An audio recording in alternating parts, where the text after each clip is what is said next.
Hey guys, welcome back to the channel. This is story about what if Naruto is engaged to Rias part 1. Before I start, please do support for more amazing content and comments for part 2. Do consider to subscribe my channel and share my video to your friends and check out the description as well. Let's start the video. Seraphol Leviathan had been through a lot of painful experiences. Fought in the Great War. Check. Fought the children of the original Leviathan. Check. Fought in a battle with Graphia Lucifuge that froze the underworld. Check. In each of those battles she received nasty wounds. So yes, she knew pain. But the pain she was experiencing at the moment was the worst. Right now she was being attacked on all three fronts. Emotionally, mentally, and physically.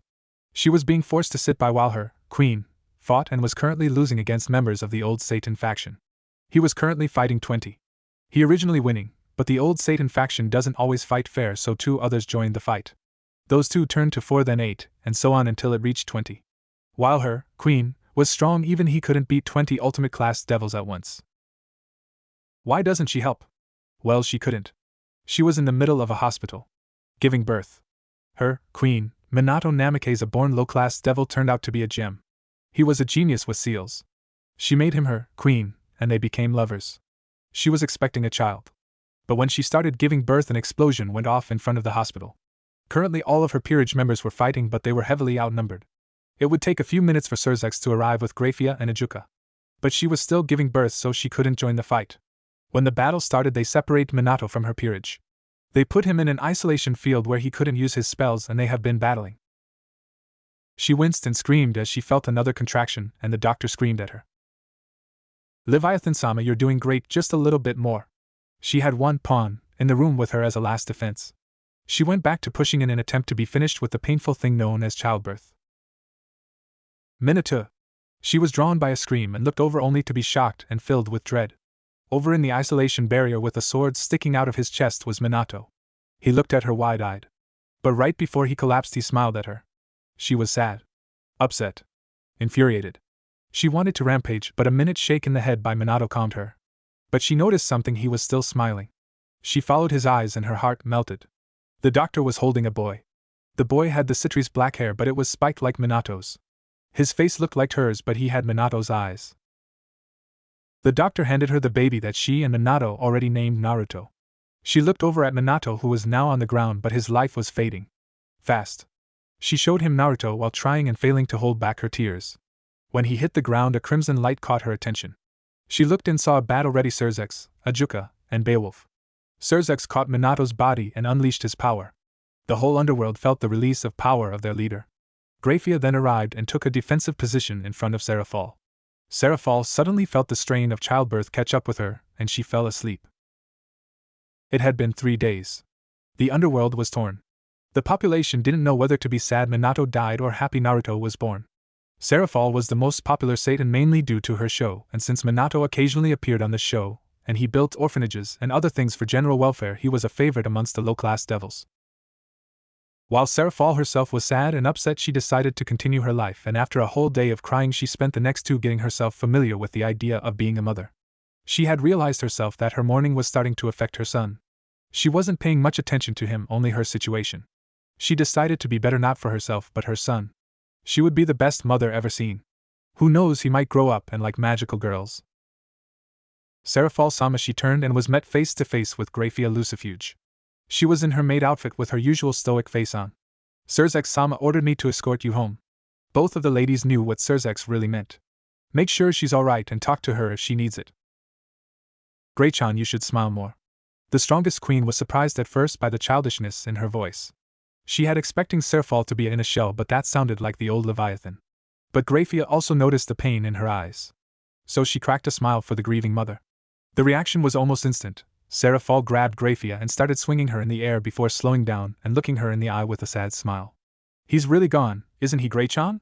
The sorrow in her eyes overwhelmed Graphia's senses, who then hugged Seraphol tightly like 2 sisters.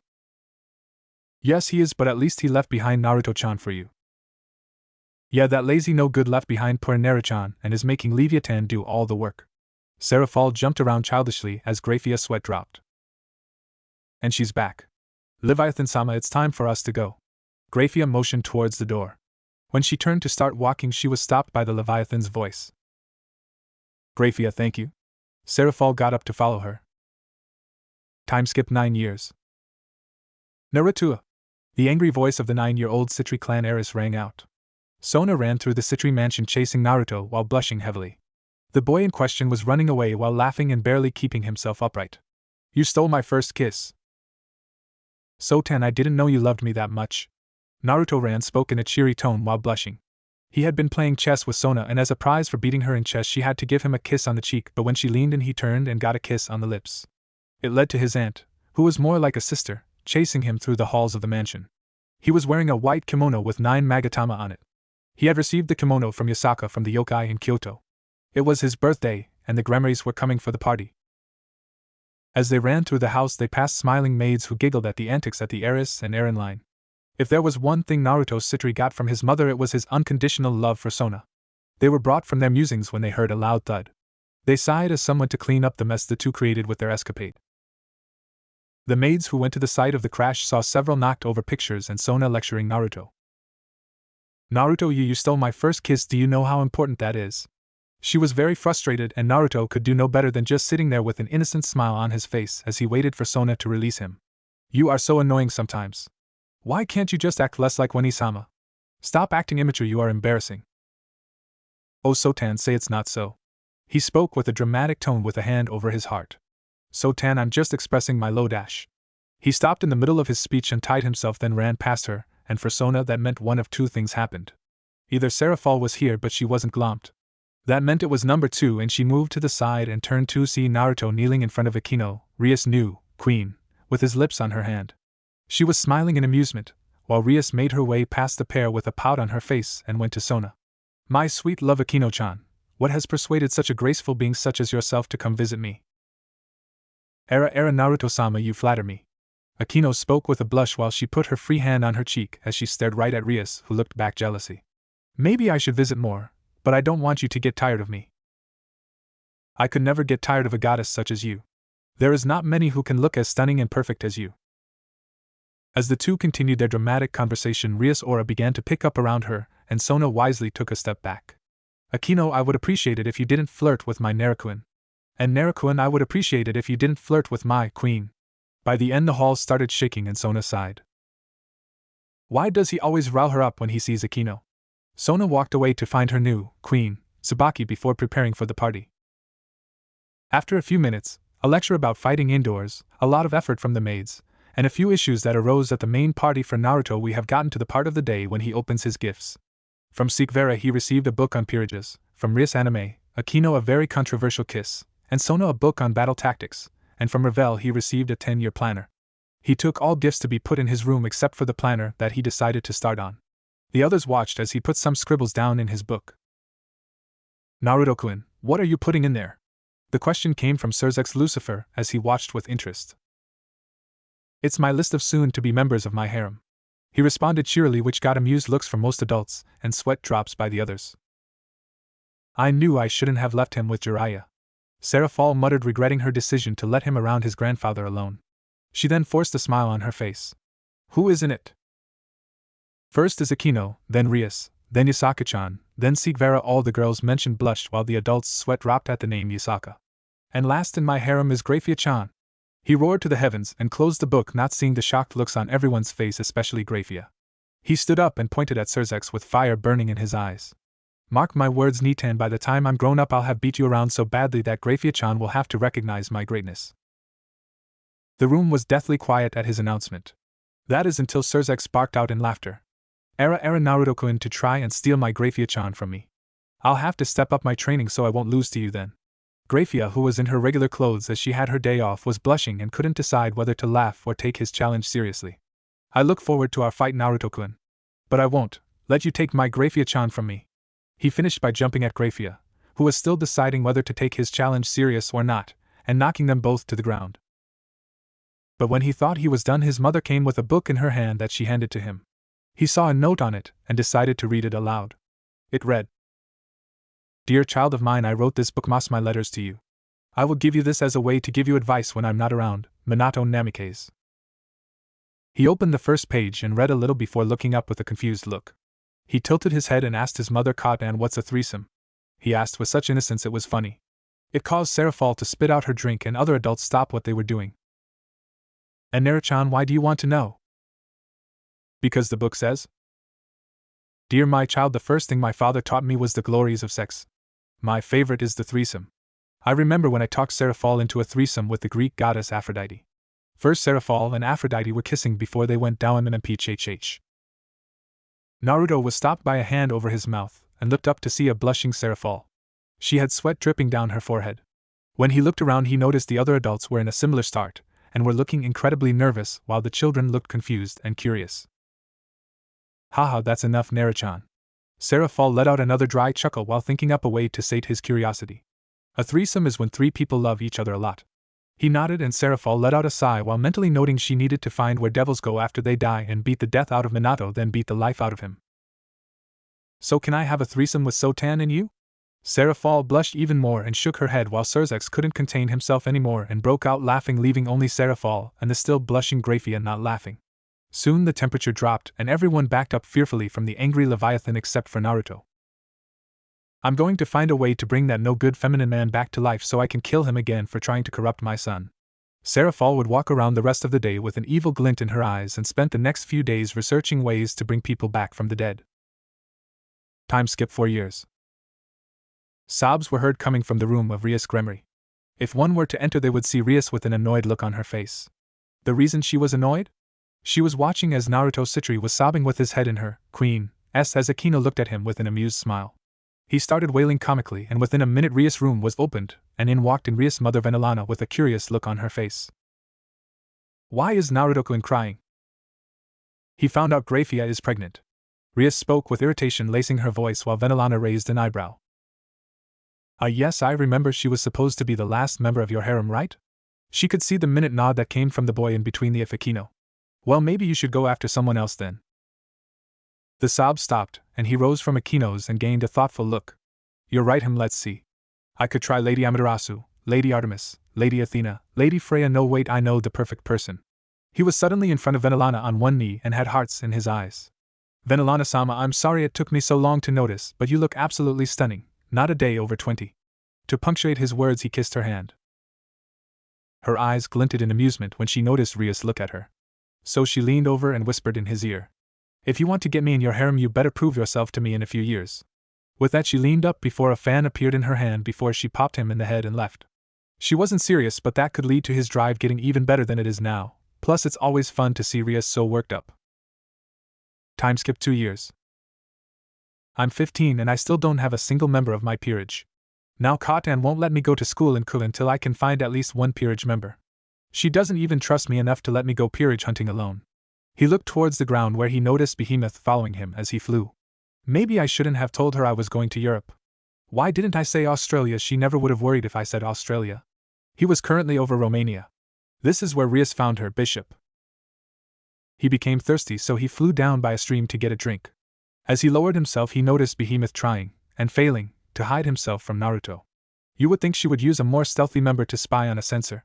As he continued to drink his water, he suddenly stopped when he felt several dark auras. Almost as dark as that of a devil. Must be a vampire. He shrugged and continued to drink. If they came to him, he would just explain his case, and if they became aggressive, Behemoth would back him up. When the presences entered the clearing, he was met by a girl who looked a few years older than him, chased by other men, and she had a horrified look on her face. She continued running and he could hear the shouting from where he was. Valerie-sama, stop this madness. Stop making this hard. Your powers are needed, come back. The woman kept running. When she reached a few feet in front of Naruto, she started stuttering, obviously winded, but he could make out one word in her Romanian. Help. Naruto might not have wanted to get in someone else's business, but he didn't like a bunch of men forcing a girl to do anything. Naruto stood in front of her protectively as the men came closer. He saw the hidden Behemoth shifting his position, and the men came to a stop before they shifted into a fighting stance. One walked forward and flashed him a smile before speaking. Young man, we would appreciate it if you gave Valerie-sama back. She belongs to us and she is needed. Instead of moving like he thought, Naruto lowered himself and summoned 2 kunai made of ice and held them reverse style. His eyes flashed with anger as he stared at the men. The vampire looked annoyed. Well, I can obviously see the lady doesn't want to head back. The vampires flared their aura, which Naruto replicated. His aura was massive and it engulfed that if the vampires, freezing them in place. When they regained their bearings, they ran at him. He was forced to dodge a swipe of the lead one's claws by crouching low and flip to the left to avoid a kick. He continued to flip and dance around the vampires' attacks in an attempt to test their power level and anger them. Once he saw the vampires lose their cool, he decided to strike back. He rushed at them, and right before he reached them, he skidded on his knees while dragging his ice kunai on the ground, leaving a thin trail of ice. To the surprise of the vampires and Behemoth, the ice started to rise until it was 8 feet tall before spreading. The ice completely surrounded 2 of the vampires in the blink of an eye. When he turned to look at the cages, he noticed the 2 vampires were slowing down and smirked. He looked around for the other vampire, but suddenly felt something bore deeply into his arm.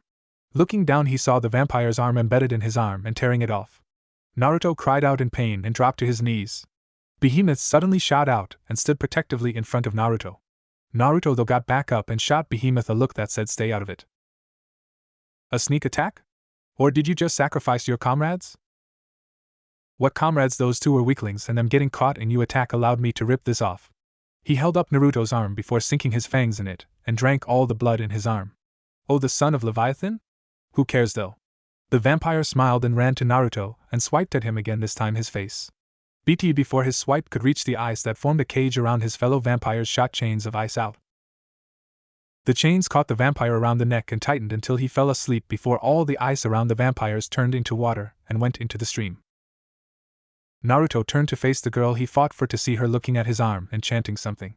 When she was done chanting, Naruto was shocked when a golden cup came out from her hand and he felt magic course through his body before his arm regenerated. He looked back at her with wide eyes as she gave him a small smile. Who are you? And why were they chasing you?" "I am Valerie Teeps." She suddenly shot up and hugged Naruto. "Thank you? They were guards that wanted to use me for my sacred gear." He nodded at her explanation.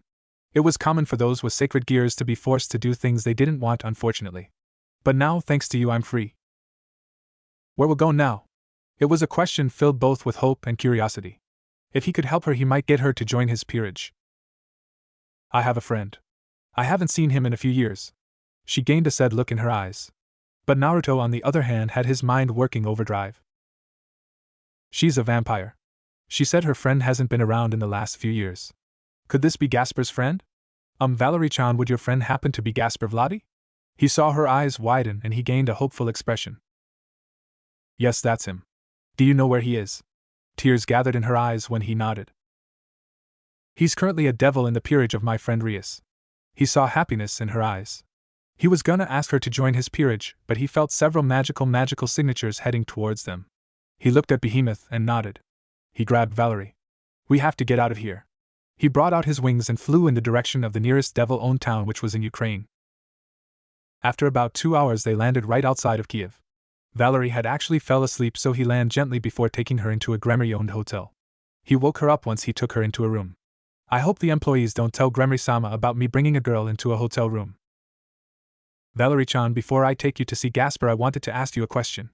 Will you join my peerage?" He noticed confusion in her eyes and decided to explain. "The devils created the evil peace system to repopulate after the last great war. Being in my peerage means you are my servant. But I don't like having servants, so I treat you like you are part of my family. So what do you say?" Valerie gained a thinking pose which looked kinda cute.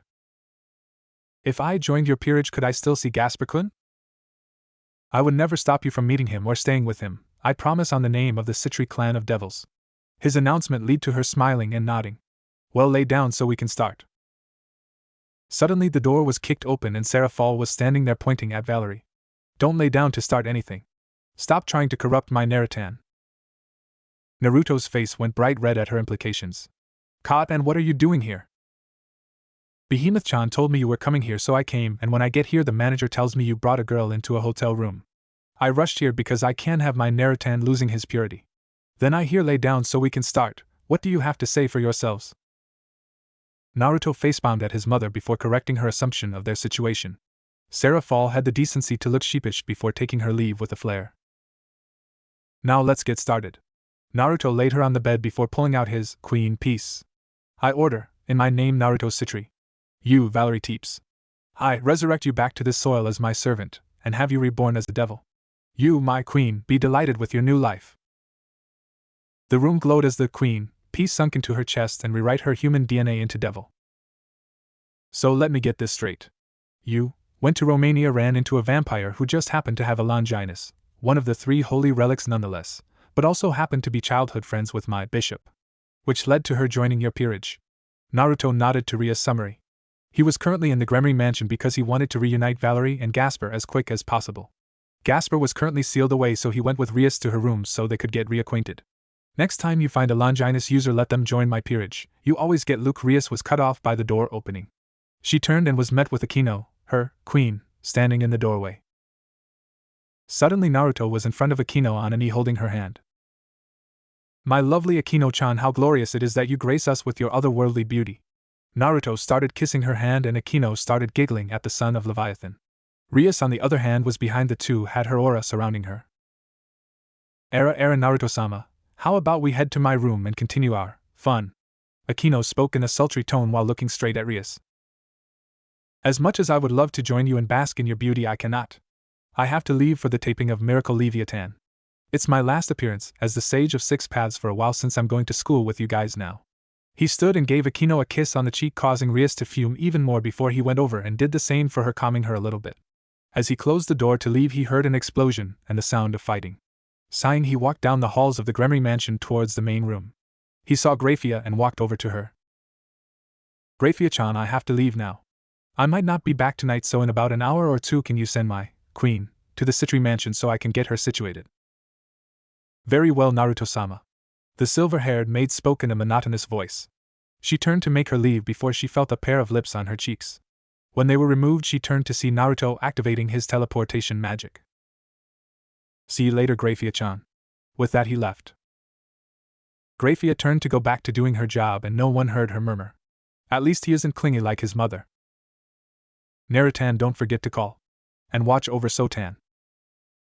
Naruto was standing in front of his mother Seraphal Leviathan as she very childishly went over her goodbye speech.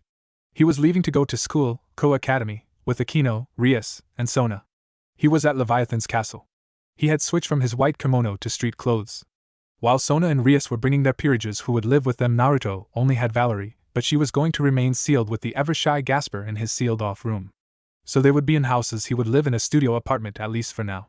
He was pretty sure Surzex was going to do something that he didn't want to his house. As his mother brought him out of his musings by pulling him into a hug, he went wide-eyed when he felt tears dripping on his shirt. I know that you have grown up, but I can't but see you as my baby. You were my first child and possibly my only. As much as I trust you to do the right thing, you are my kid, so I always worry. I might not see you for months, but remember to call, okay? He felt her wipe her eyes and look at him with a proud smile on her face. He gave her a smile of his own. Her voice and face went back to that of her childish side. This might be our best mother-son moment, since you used your eyes for the first time, or your first time on Miracle Leviathan. Maybe we should shoot our show in the human world next. Naruto deadpanned. How do you go from serious to speaking about the show that fast? He gave her a hug before activating his magic circle. He saw her wink and shoot a star made of ice at him from her staff. Valerie-chan, hurry up. We might miss the festival. Naruto whined for what seemed to be the 1000th time. He was currently in his house. It was the day before school started and he was going to a festival in town. He was dressed in a light blue kimono with a tan sash wrapped around his waist. Naruto-kun, the affectionate suffix filled him with joy. He hated when she tried to call him san or sama. Why are we going to a festival anyway? She didn't want to go. It wasn't that she didn't like Naruto, but she was playing with Gasper when Naruto told her they were going to the festival. She walked out of the bathroom in the house. She had her blonde hair done in a bun with a few strands sticking out. Her kimono was white with flower petals that were the same red as her eyes. Her sash was red as well, and if Naruto had to say anything, it was beautiful. Naruto-kun, Naruto-kun, Naruto-kun. She was snapping her fingers in his face to get a response. Yes, Valerie-chan, he responded with a small blush on his face. I asked, why do I even have to go to the festival? Oh, that. I'm pretty sure you said you didn't go out much when you were still with the vampires, right? She nodded, a bit hesitant. Her time with the Teeps was a sore spot for her. Well, I'm gonna take you out so you can see what you were missing. Besides, it's the spring festival. This is seen as a time of rebirth, renewal, and a time of new beginnings. Besides, what a better way to show you how much I appreciate you than with a date. As he finished, he suddenly grabbed her hand and pulled her towards the festival. Fortunately, for Valerie at least, he never noticed the blush that was on her face. Time skipped 2 years. Naruto was bored out of his mind. He was currently in class with Sona, Rias, Akino, and Tsubaki. He knew all the content and would probably ace any test he was given. The problem was Sona was in this class. If he fell asleep, she would make him take remedial class. As much as he loved spending time with her, he didn't like how serious she was. He tried to be sneaky one time and cast an illusion over himself, but she noticed and made him study the whole night. Suffice to say, he has stayed awake all classes since. They were currently second-year students. All 5 of them were at the top of their class and were idols of the school. Rias and Akino were the sophisticated 2 great Wani-samas, while Sona and Tsubaki were the student body president and vice president. He was just Naruto. No special titles, just Naruto, or at least he wished that was the case. He hated when they tried to call him Prince or Naruto-sama. It made him feel like a prick. This was the last week before the final exams, and they left for a short spring break before the new year. He was planning on going peerage hunting. Sona and Rias both claimed the 2 students with sacred gears at the school, so he was left looking in another area for members. The only problem was he had promised to play the Sage of Six Paths for a new movie from Miracle Leviathan during the break, so he would be hunting in the underworld. Maybe if he was lucky he could get a devil from the extra houses who wanted to work with him. He was brought from his musings when the bell rang, signaling the end of class, and school by extension. Rias and Akino would go to the old school building for the occult research club, Sona and Tsubaki had student council, and Naruto would go to his afternoon job. One might ask, why does the son of Leviathan have to work? Naruto would simply reply, it keeps me occupied until Sotan can come home. Yep, Naruto still had a nearly unhealthy amount of love for his aunt. He wasn't allowed to show it at school because Sona would throw a fit. Naruto Shirtorai and Sona Shirtorai were nephew and aunt. The whole school knew, but with the way Sona treated Naruto at school just made her popularity rise. She was called fair because she treated him like she treated any other student at school. It also helped that she would discipline him if he got too Naruto-ish. Naruto began to walk to go to work when Sona stopped him. He began to perk up until Sona deflated him by calling him Naruto-san. His world felt like it crashed. The other students watched as he frowned at Sona. On the inside, though, he was crying. You seem to space out in class. He suddenly started sweating. Maybe you could not understand and are in need of remedial classes. No, Sona ch, he started, only to be stopped by a hard glare. It's almost like she's piercing into my soul. But she's just so cute. Sona-san, I understood perfectly fine. Are you sure? Exams are coming up and I would hate to see you fail because you spaced out in class. Off to the side, Akino and Rias were giggling at the duo's antics. It happened every time around test time. Sona would never admit it, but this was her way of worrying for him. She's such a tsundere when it comes to him, and Serafal-sama. Rias' eyes glinted in amusement before she and Akino left for the clubroom, leaving the aunt and nephew to bicker. Studying is important, especially during exam time. She was cut off as Naruto suddenly grabbed his bag and ran. No way am I dealing with that. Sitting through regular class is enough. Time skip 2 weeks. Finally done with exams. Naruto spoke as he walked home. He was by himself as usual. Sona had paperwork to get done since it was the end of the school year, and she needed to prepare for her campaign next year. Rias, on the other hand, was going to her club to finish her last report on the occult before her deadline. He, on the other hand, was going home to start preparing for his trip to the underworld for the spring break. Valerie would go with him this time, unlike last year. Speaking of Valerie, her Gasper moved in with him. Yep, it surprised him too. He fell asleep and awoke to a 4-story house. Valerie and Gasper were moved in with him, and Gasper was once again put in a sealed room. Not that he was complaining. Turns out his grandparents, maternal, wanted him to move into a house befitting the son of Leviathan. Luckily his mother was able to get them to tone it down. Instead of his house being a castle that dwarfed all of Ko, it was instead a 4-story house with 10 bedrooms, a few bathrooms, a full-size hot spring, a giant garden, an indoor pool, and 2 basements. Gasper still dressed like a girl too, so he bought him and Valerie the same thing, just in a smaller size. Valerie was going to go to the underworld with him. She still hadn't met his mother. Strange, considering he absolutely adored his mother, especially her antics. So she would get to go behind scenes and watch the filming of Miracle Leviathan, Return of the Sage. It was the most anticipated movie in the underworld in years, since the release of Sage of Six Paths, The Priestess Storm, his first film as the main hero. Rias is still mad he got Akino a spot in his movie and not her.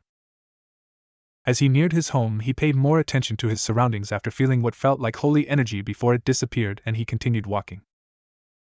Behind a lamp post, a tall woman with the wings of a fallen angel let out a sigh in relief when he walked away, believing he was totally oblivious to her presence. It would not do her and the others any good if they were caught this early on in their plan by the devils. Narutan Serafal shot like a rocket towards her son as soon as she saw him.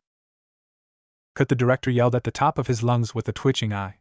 But Serafal paid him no attention. Are you okay? How's school? Do you have any new friends? She launched questions like a military machine gun. Naruto could not keep up as the questions were coming too fast and Serafal was choking him in the hug. Serafal-sama, I think you're suffocating him. The director spoke with a sweat drop. He might be mad at the interruption, but he didn't need one of his stars to be suffocated. When Serafal released him, he fell to the ground with X's for eyes and Serafal was comically shaking him to wake him up. Narutan. Maybe I should give him a kiss, it always woke him up as a kid. Serafal kept mumbling over Naruto even though everyone could see he was still breathing, just passed out. When she got up, she carried him with magic to one of the couches, with an overwhelmed Valerie behind them. When Serafal saw her, she leaned in and with a pout looked her up and down. Is she trying to be intimidating? Was the common thought of everyone watching their transaction. You are Narutan's queen, huh? It was more of a statement than a question, but her voice sounded more defensive than anything. Valerie merely nodded at the strange devil. Everyone face-faulted when Serafal grabbed Naruto by the head and woke him up before hugging his head tightly in her while pouting and glaring at the confused queen. Well, no matter who you are, you aren't taking away my Narutan. Stare. Leviathan-sama, you're suffocating him again. The director's voice cut in, stopping the staring contest between the Leviathan and the still confused queen. True to his word, Naruto's face was blue and he was passed out again. Ah, Narutan! Everyone's sweat dropped as they watched the current Leviathan fuss over her son that she knocked out. Then again, it's always fun when they are together. The director couldn't help but smile at the nostalgic scene before him. Leviathan-sama, he's not dead. Let's try and get done with these next few shots while he sleeps. The director looked at her cautiously. After all, you aren't supposed to separate a worried mother from her child. Especially since this mother could kill him thousands of times before he could even blink. Serafal looked between Naruto and the director. This went on for a minute, and the crew was on the edge of their seats. Would she pick her son or the film? She leaned down towards Naruto, and most of the crew thought they would have a long break. But that thought process stopped when she kissed his forehead. Big boys need their sleep. She ran back to the set to finish her scenes before Naruto would join in. Naruto was taking a walk in the underworld through the forest in Citri territory. He had just passed a small forest he used to train in when he was a kid. He had been in the underworld for hours and decided to walk around after his shoot and involuntary nap. He wanted to come here because he hasn't come since he was a kid. He used to come here every day, but not to just train. There was this black cat that would sit and watch him, so he would bring food for it, but one day it stopped showing up and soon so did he. He would come here after stories his grandfather told him. He still remembered his favorite. Flashback. Erogigi, tell me a story. A 5-year-old Naruto pleaded using the thrice-damned godforsaken puppy eye jutsu. The victim was his grandfather. His grandfather was a tall man. 6 foot tall, he had white spiky hair that went down to his mid-back. He had red markings on his face and always wore a headband that says oil in kanji. This was Jiraiya, the father of Minato Namikaze, husband of Tsunade Senju, one of the users, and first known master of the Twilight Healing Sacred Gear, as well as a devil reincarnated by Lord Citri, and a Nurari Heian. He was the really great-grandfather of the former supreme commander of the Nura clan that rules the eastern yokai in Japan. He lived long because Tsunade revived him as a devil when she became high class. He fell in love with his wife because of Tsunade's assets, but in the end his love for her turned true. Very well, Gaki. Which one? Oh, maybe I should tell you how I wooed Grandma. Naruto nodded. Well, it started about 2,000 years ago. I saw her. Jiraiya started drooling only to go flying into the ground after being punched by Tsunade. Stop trying to corrupt my grandson. Tsunade had a tick mark and her eye was twitching furiously. I'm going to make lunch. His mother is already complaining about him trying to woo the maids. She muttered the last part as she walked into the kitchen. Jiraiya appeared out of thin air and calmly walked back to the couch. Now where was I? Yes. I saw Haim and decided I was in love with her. It was love at first sight. But she assumed I was a no-good yokai who only cared for a pay and leeching off other people. I was right about both of those. Thank you, Haim, for the input. But yes, I followed her. She wouldn't talk to me for anything other than to tell me to leave her alone. So I did what was best for both of us and left with the promise of coming back for her. So I did. We didn't meet for another 5 years, but she was still lovely and single. So I followed her again. When I found her next, she was trapped in a cave with 4 fallen angels trying to bring it down. She was injured and they were planning on killing her. So I released my pressure and all of them stopped their attacks. They turned to me slowly and fearfully. And one of them asked, "Who are you?" And I properly responded by saying I am the gallant Jiraiya who has come for his bride. They were completely scared. I think one even shit himself. "Stop cursing around him, you perverted sack of bones," Hinata yelled from the kitchen. It's like she hears everything Jiraiya muttered in a whisper. "That's because I do. Troublesome woman. Do you want to sleep on the couch and I don't give you a treat for the next year?" "No, I'm anything but that." "Then behave." Naruto was cracking up. His grandparents were always strange and it was funny. But he wondered what this treat that his grandmother used to threaten his grandfather. Now back to the story. One of the braver Fallens created a light spear and threw it. But the moment they felt my pressure, they were already caught in my fear. They couldn't see me, just my illusions. And I promptly cut all down. Following your grandmother's rescue, she fell in love with me, and about 1,000 years later we had you, Dad, who in turn rescued your mother from a kidnapping or something and fell in love with her, and a few hundred years later had you. Maybe you'll continue the tradition of rescuing stubborn women and marrying them. Flashback end. He was only a quarter yokai and 75% devil, so he never really trained in chakra nut. His grandfather said his yokai power alone would be as strong as an ultimate class devil if he trained in and mastered them because of his devil blood augmenting its powers. He just never decided to increase his abilities. After all, being a Satan was not his dream. He was going to help Sona with her school and create a peace throughout the world like his grandfather said he wanted to. He was brought from his reminiscing by the sound of rustling leaves. He looked in the direction of the rustling and was surprised when a miniature dragon appeared. It was grumbling, but Naruto could understand everything it was saying, only minute things like father and comparisons. The dragon seemed to notice Naruto because it stopped. It grew in size until it was around 9 to 10 meters tall. He suddenly looked sharp as it turned to Naruto. "Who are you? Did Toussaint send you to find me?" the dragon asked angrily. When Naruto was about to correct him, a fireball flew his way. He was forced to jump back to dodge. "Well, tell them to leave me the hell alone." When Naruto didn't move, the dragon flew straight at him. The dragon punched forward towards Naruto but came up with nothing but air as Naruto had sidestepped the attack. "I don't know who this Toussaint is, so stop attacking me," Naruto yelled, trying to get control of the situation. "Don't lie to me. He sent you." The dragon breathed in, preparing to shoot a fireball. "Shit." Naruto started chanting a water spell. If a fireball was launched from here, a forest fire might start, and there was a village nearby. The dragon launched a fireball towards Naruto. Naruto watched as the inferno got closer before launching a spell that hit the all in the middle, stopping its march but didn't completely put it out, causing it to fall to the ground, setting some grass on fire. Naruto quickly put out the fire only to feel a fireball hit his back and launch him forward. Naruto shakenly got up, and as he did, he started leaking his power. He was furious. This dragon nearly started a fire that could have killed thousands and didn't care. Naruto's pressure got higher and heavier. The dragon froze for a moment. Over in the village, the pressure washed over them. The whole town ground to a standstill. The pressure felt warm to them, but they knew for a fact that was not the case. They could see the frost building around them, showing the temperature drop. That meant either Sarah fall or Naruto was very angry. But despite them seeing the frost, they didn't even feel cold, but they could feel the pressure. It was warm and protective but aggressive. The townspeople didn't know whether to feel worried or safe. So they did their best to go back to their day. Back in the forest, the dragon was still frozen in shock.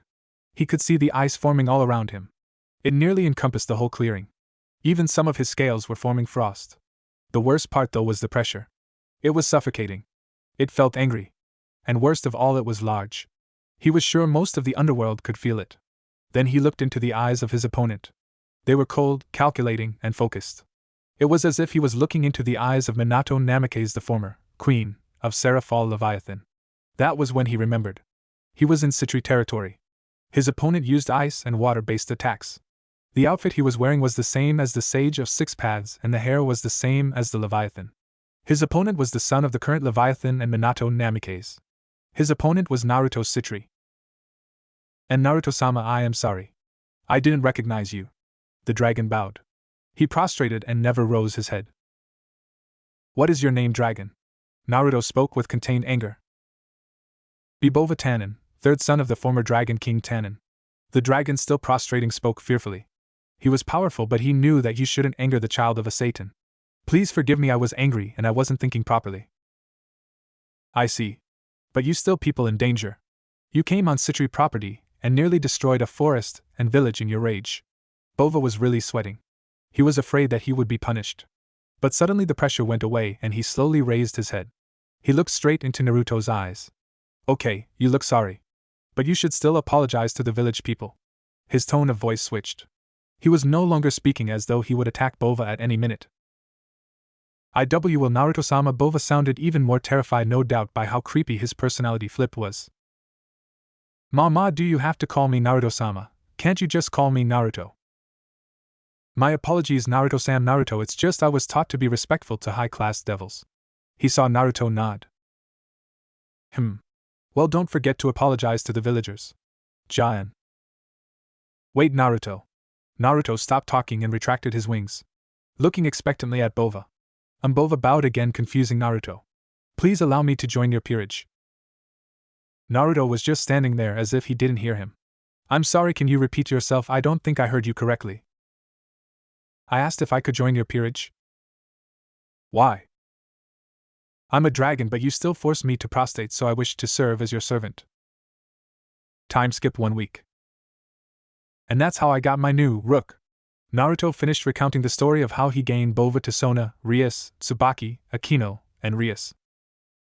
That's nice, but maybe we could discuss this more when we aren't bathing. Sona replied with agitation. If you would look around, Tsubaki was red-faced while Rias and Akino had smiles on their faces. They were in the hot springs in Sona's house.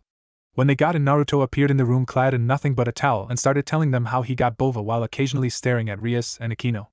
Valerie was with him, and she was just as red as Tsubaki, as she was in a towel as well. What do you mean, Sotan? Akino-chan and Rias-chan don't mind.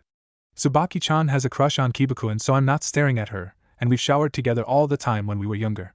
There is no part of your body I've not seen, he replied nonchalantly with a shrug of the shoulders. Tsubaki turned redder, while Rias and Akino shifted their bodies to give him a better view. Sona, on the other hand, started shaking violently. She was starting to only see red and launched a magic attack that hit Naruto in the face with the bathwater. Naruto was slumped over a pipe while mumbling about mean Sotan. He jumped up again and glommed Sona. Sotan, it's the last day of spring break. I just wanted to spend my time with you. Why do you try and deny my love for you? Sona punched him into a spot in between Rias and Akino. Idiot nephew. Rias and Akino grabbed both his arms and put them in between there. Valerie-chan, what are you doing? The water's fine.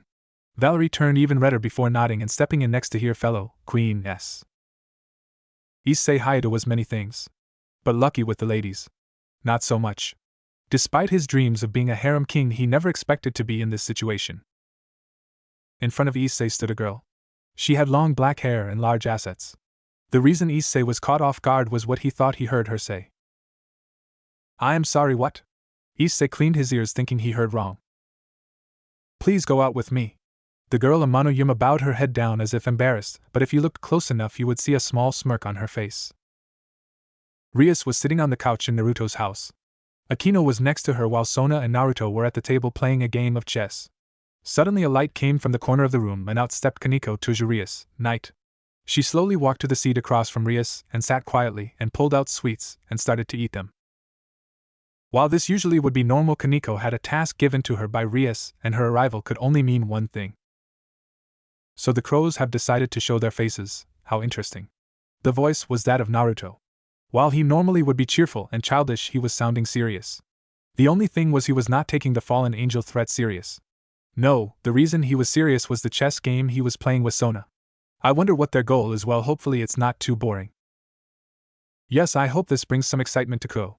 It's been boring ever since Sona stopped our weekly baseball games. Rias responded with a smirk. I wouldn't have had to stop it if you didn't use magic and stopped breaking the bats. Besides, you two should take this threat more seriously. This incident could spark a war. Sona didn't look up, but Rias could almost feel the glare. But they knew she was right. If one of them were to slip up and get hurt, no doubt Azazel would have some explaining to do. Well, either way, this means the two of you will have to reincarnate those two you have claimed. Checkmate, Sotan. Sona was left gaping like a fish. She has never lost chess to anyone but Naruto and Rias, but she has never beaten Naruto. This really was hurting her pride. Don't forget you have to hang out with me this weekend for 6 hours and you can't complain, got it? She could do nothing but nod.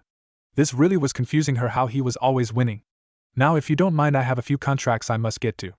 With that he left, leaving a deflated Sona, a giggling Aquino and Rias, and a silent Kaneko. There is something I want to do to celebrate our first date. Can you listen to my wish? What is the wish you want? Will you die for me? That is sorry, can you repeat that again? I think there's something wrong with my ears. Will you die for me?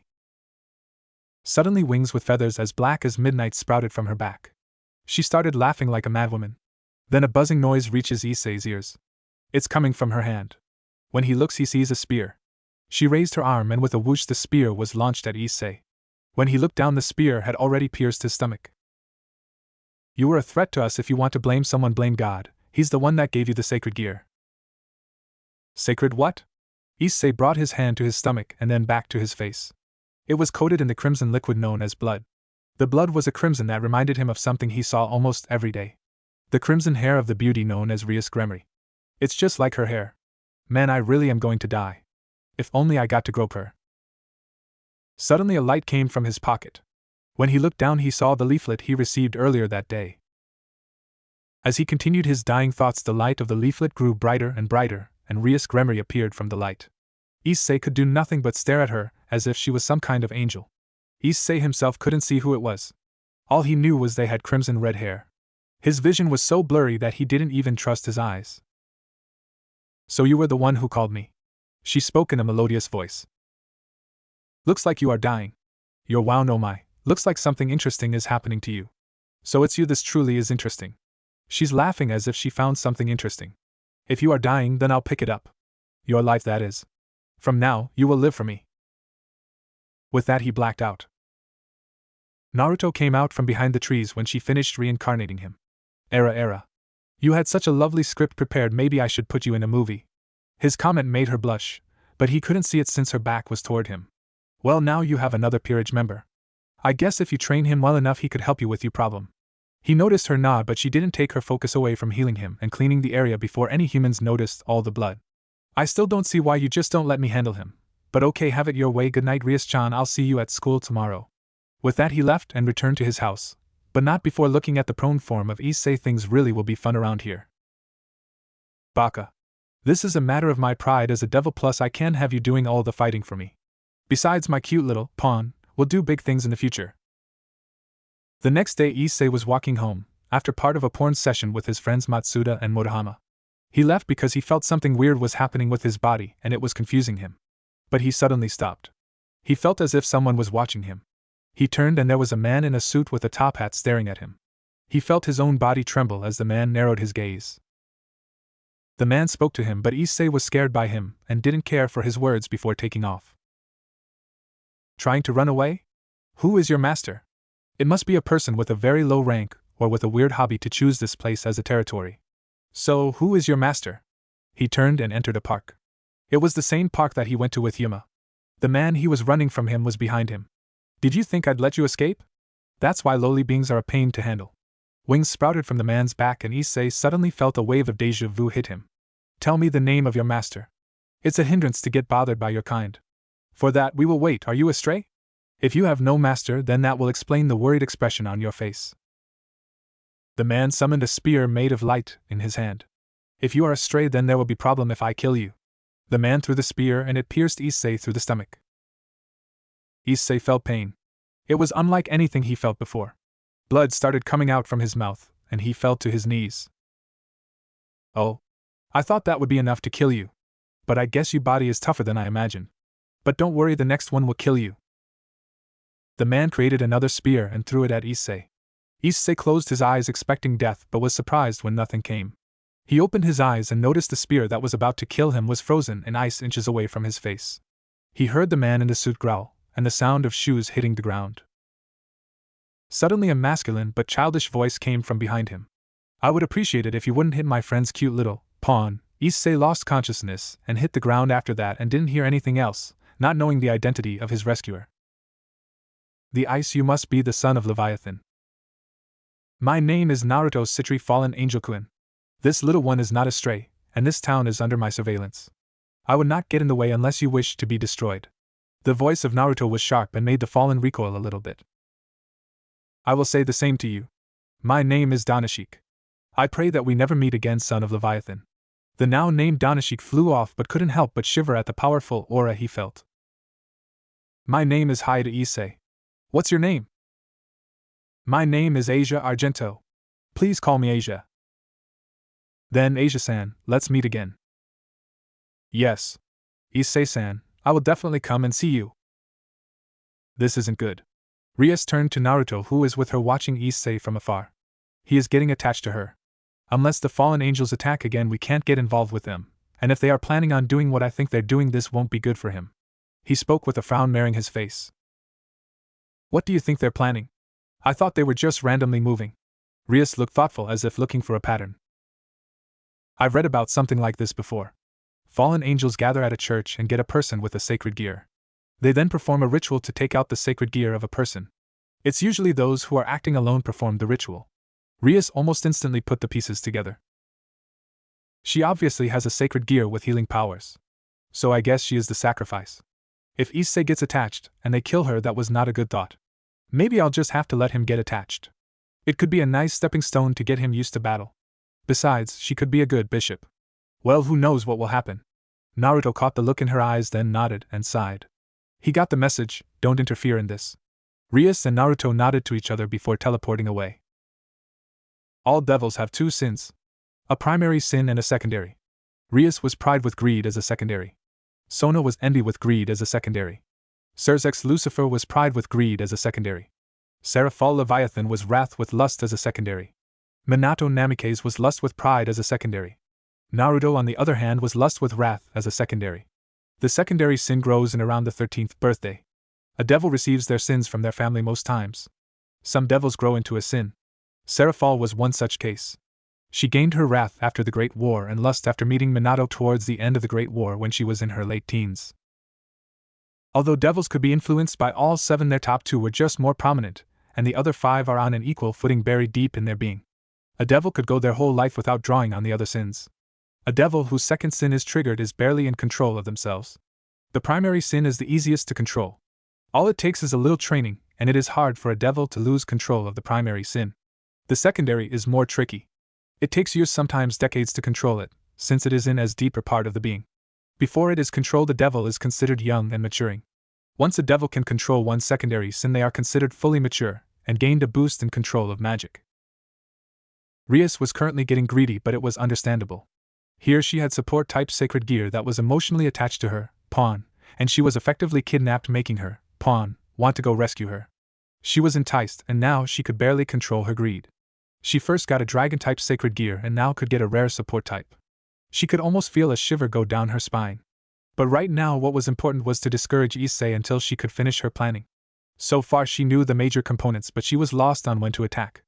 Naruto foretold the ritual happening tonight.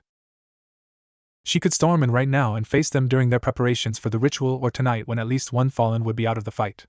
While the fallen were significantly weaker than her, this wasn't her fight. She wanted to get a gauge of Issei's base skill. While they were already low, nearly zero, she still wanted to get a better gauge, and this could spark some growth. She had told Naruto to not interfere with Issei, so he was sitting back. But he claimed he wanted to storm the church. At first she assumed he wanted to reincarnate a fallen when they begged for life. But she threw that out when she remembered his feelings towards Akino. He knew her distrust of fallens, and even though he plans to get rid of it, he said he needed the right setting. So for now she would assume he just wanted to have some fun. Currently she was sitting back watching Issei go out with Asia. He promised to show her around, and Rias had no doubt that the fallen would come for Asia. She would watch to make sure the fallen couldn't kill him. She saw the fallen appear, so she readied herself to interfere if necessary.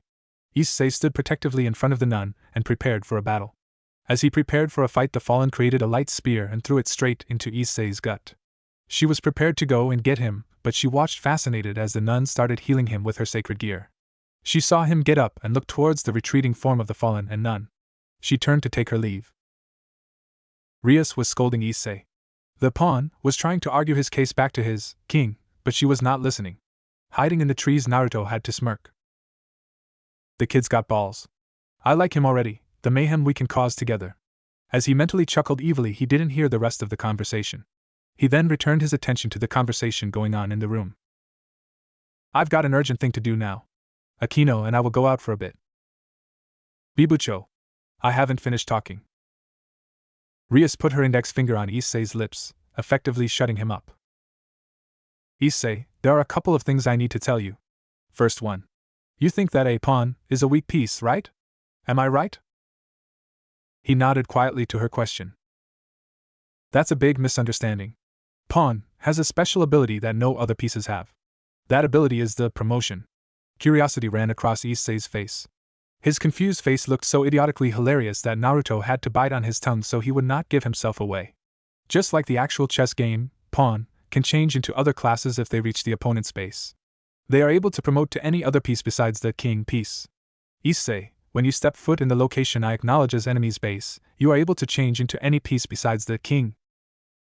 The most excited look appeared on his face. He looked as if he was about to do something stupid. If the look on his face was any indication, it was a good thing they knew what idiotic thing he was doing. Since it hasn't been that long since you became a devil, there are restrictions, so it's probably still impossible for you to be promoted to the ultimate piece, a queen. But you could change to other classes. If you wish strongly for promotion within your heart, then there will be a change in your ability. He saw Issei perk up as if he just discovered a hidden gold mine. Also, one more thing. It's about the sacred gear. When you use your sacred gear, just remember this desire. Sacred gear is driven with the power of desire. And it also determines the power for it as well. Even though you are a devil, your will to desire hasn't been lost. The stronger you desire, the stronger your sacred gear will respond to. One last thing you should never forget, I see. Even a pawn can take down the king. This is basic in chess. This truth also applies for the devil's chess pieces. You can become stronger. With her piece said, Rias and Akino left the room. Naruto took that as his cue and hopped off the branch he was on. He walked around to the entrance of the old school building and met up with Akino and Rias. Rias-chan, you ready? The smile on all of their faces grew, and they brought out their wings and flew off. Things really are getting interesting. I hope they can fight.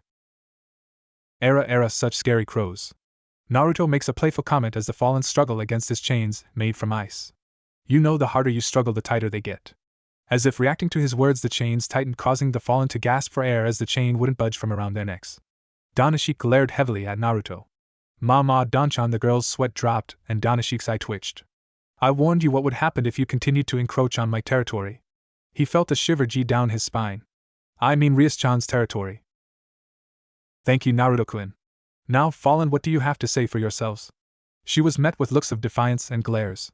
Seeing this, she sighed and shook her head. She started raising her power and conjured some balls of destruction. Nothing? Very well, begone. She launched the balls of destruction at the three Fallen. She turned and looked at a moaning Akino and a daydreaming Naruto looking in between the two of them. She sweat dropped at their quirks, Naruto with his lust and Akino's sadism. Now let's go see what my cute little pawn is doing. Akino and Rias turned and saw Naruto bringing his wings back out. You're not coming with us? Rias asked with a tilt of the head.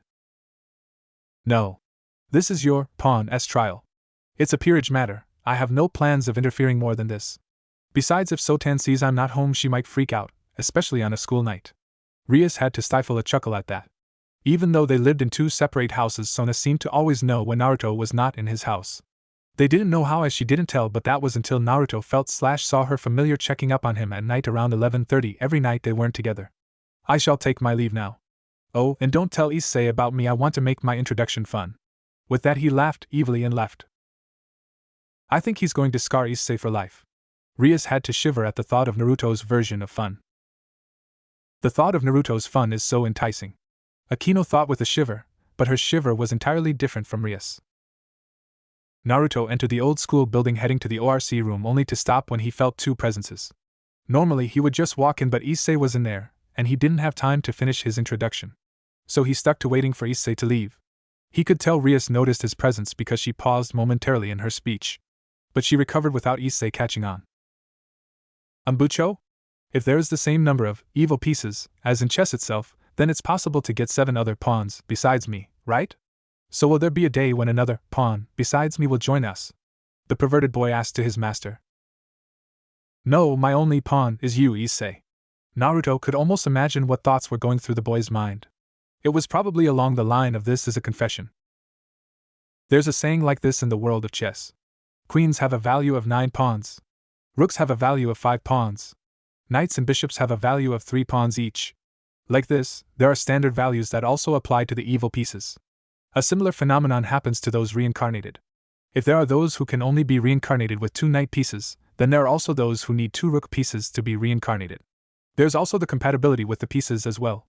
You can't use 2 separate pieces to give them different roles, so it's important to think how to use the pieces. Once you use it, devils won't be given a new, evil pieces. How is that related to me? Say, I used all of the pawn pieces when I resurrected you. If I hadn't, I couldn't have made you into a devil. I didn't know what made you worth 8 at first, but now I know it's the Longinus class sacred gear you possess. It is only the second Longinus I've seen. She muttered the last part, her voice full of jealousy, and Naruto couldn't help but silently laugh. What is a Longinus? Rainer said something similar. I didn't explain it, did I? It was worded like a question, but it was a statement.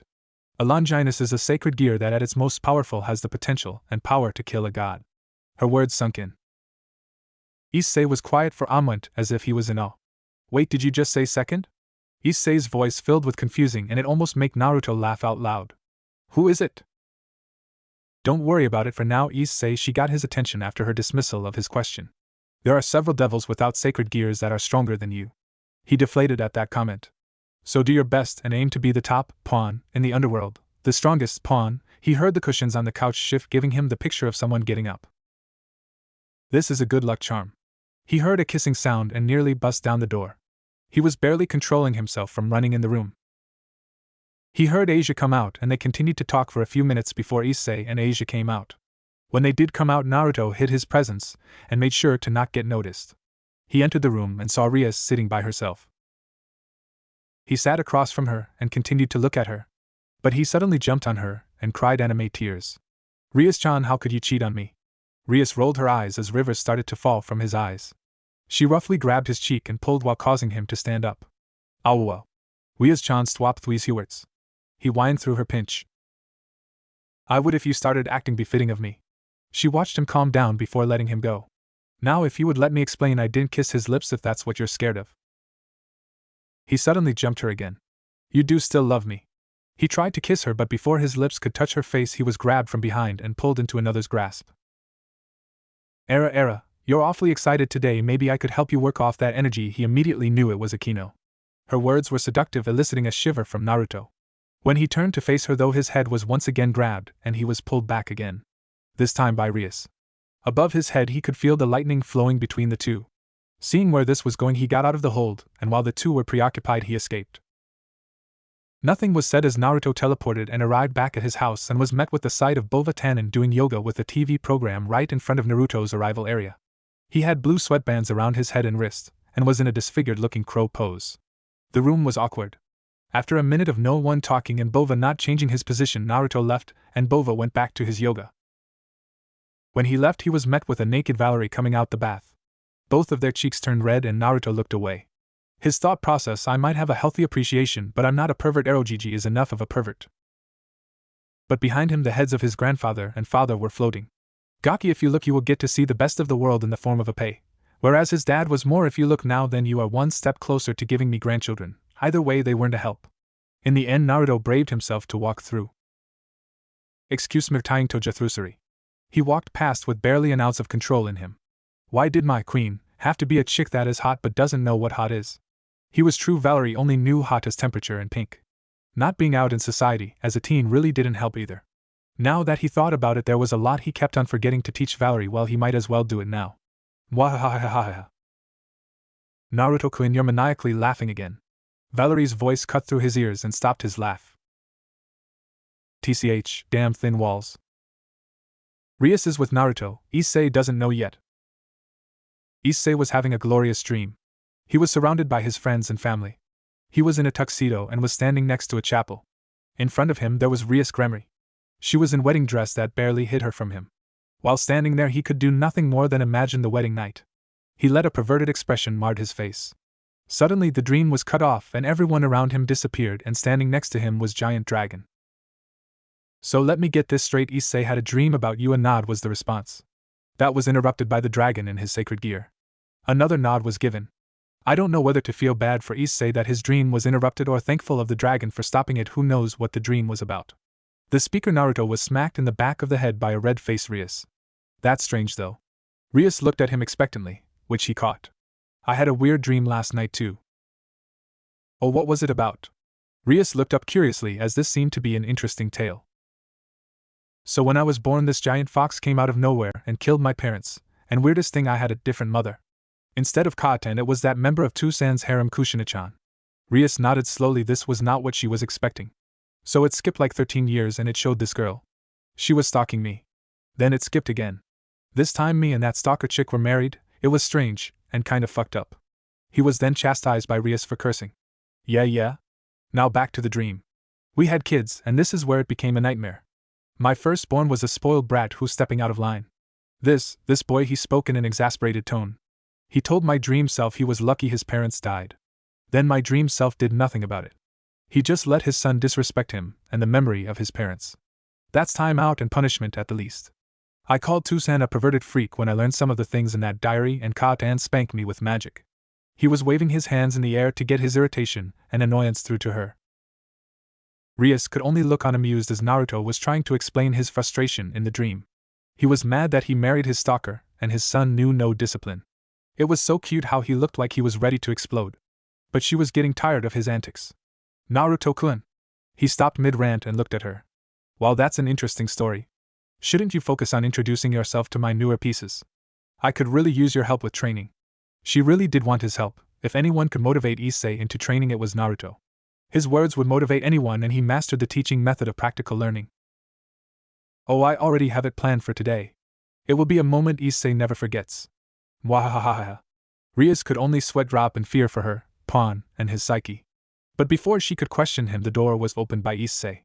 Before he could react, a giant pie slammed into his face, and a bunch of screams, crashes, and the sound of gears turning all echoed throughout the old school building. She did not want to know what happened to him. After all, only one person has come out of Naruto's greeting and hasn't been scarred. Suddenly a sneeze sounded through the room. Akino came out of the back of the ORC with tea. Was someone thinking about me? When she received no answer, she just continued to place the tea down for Rias and Naruto. If you looked closely, you would see a euphoric look on her face. Naruto's greetings just tickle me. She put a hand to her face and a blush spread out, allowing Rias and Naruto to understand what she was thinking. Rias responded with a sweat drop and Naruto a smirk. Kiba and Kaneko emerged through the door with a battered Issei and a worried-looking Asia. Issei was covered in fake scales and had a fake dragon tail and wings sticking out of his back. On his forehead was a stamp that read property of Rias Gremory. And on his chest in blood-red paint was the stylized words Naruto Citri was here. He had his eyes wide open and they were searching around the room as if he was still getting attacked. In the end, Rias had to cast a spell on him that put him to sleep. Naruto, why did you have to scare my pawn? Now I have to seal this part of his memories. She whined as he gained an amused look at the scene. Kaneko dropped Issei rather roughly, leaving Kiba to sit him gently on the ground, leaning against the wall. Rias began to seal the memories while Kaneko and Kiba took their seats on the couch. Kiba next to Naruto and Kaneko across from the two. Rias went to her sit behind her desk with Akino standing behind her, as they stayed in silence waiting for Issei to wake up. Naruto completing homework, Kiba fiddling with his swords, Kaneko her sweets, and Asia looking at Issei with worry evident in her eyes. When Issei started shuffling, Naruto snapped his fingers and all evidence of the greeting disappeared. Issei opened his eyes and looked around. First he noticed a worried Asia and flashed her a smile which seemed to calm her. He looked and noticed Kaneko ignoring him. Kiba looked at him and smiled before going back to his sword. Akino was blushing and biting on her finger. Rias looked annoyed and was glaring in front of her. When he looked in the same direction and saw the black-haired enemy of all males at Ko Academy, Naruto sure tore eye. Issei was plain confused. This was a club for devils, so what was he doing here? Naruto-senpai. What are you doing here? Naruto suddenly gained an amused look in his eye and seemed to be thinking on something. After a couple seconds he changed his posture, and he crossed his legs, one over the other, and folded his hands over his lap, intertwining his fingers.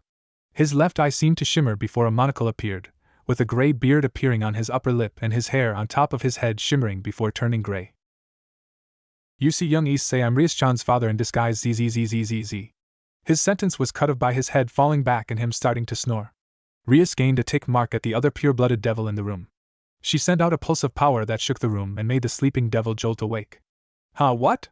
He looked around, spinning his head rapidly. When he focused on a non-believing Issei, he huffed and got rid of the costume. Rias then cut in to hurry up their introductions. Issei, this is Naruto Citri, a pure-blooded devil, just like me. A look of understanding ran across his face, but he was still wary around his sworn enemy.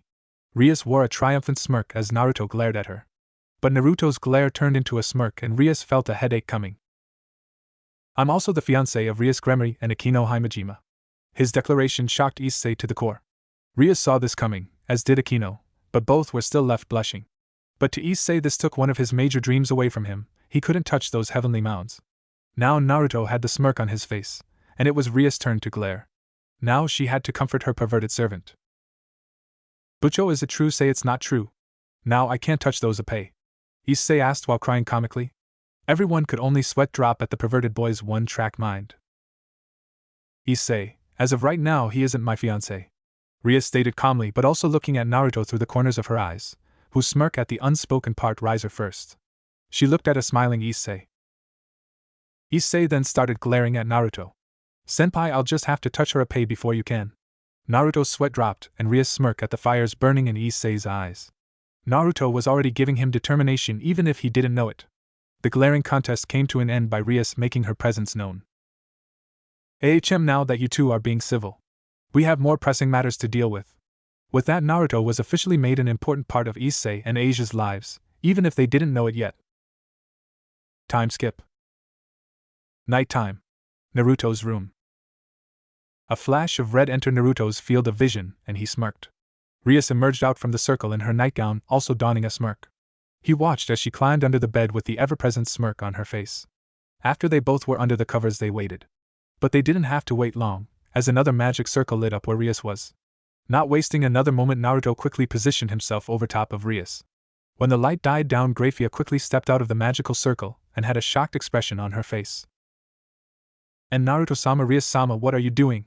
The two teens looked at her in mock fright and shock. But that stopped when they both stopped being able to contain their laughter. The two were laughing even harder at seeing the confused face of Grafia. Naruto threw the cover off of them, allowing Grafia to see their fully clothed bodies. She let a sigh go and gave the two a brief glare. Naruto-sama, Rias-sama, it is not nice to prank people. With each word the temperature of the room got colder, and the two started to sweat despite the chill. They gulped and nodded, leaving a stoic Grafia with an amused glint in her eye. Naruto watched as Rias left with Grafia staying a little longer, leaving. He turned to sleep, getting the message from the actions of Grafia. Tomorrow is going to be interesting. I wonder how Issei will react to the fried chicken? Wahaha. Naruto, go to your bed. The screams of Bova echoed through the house.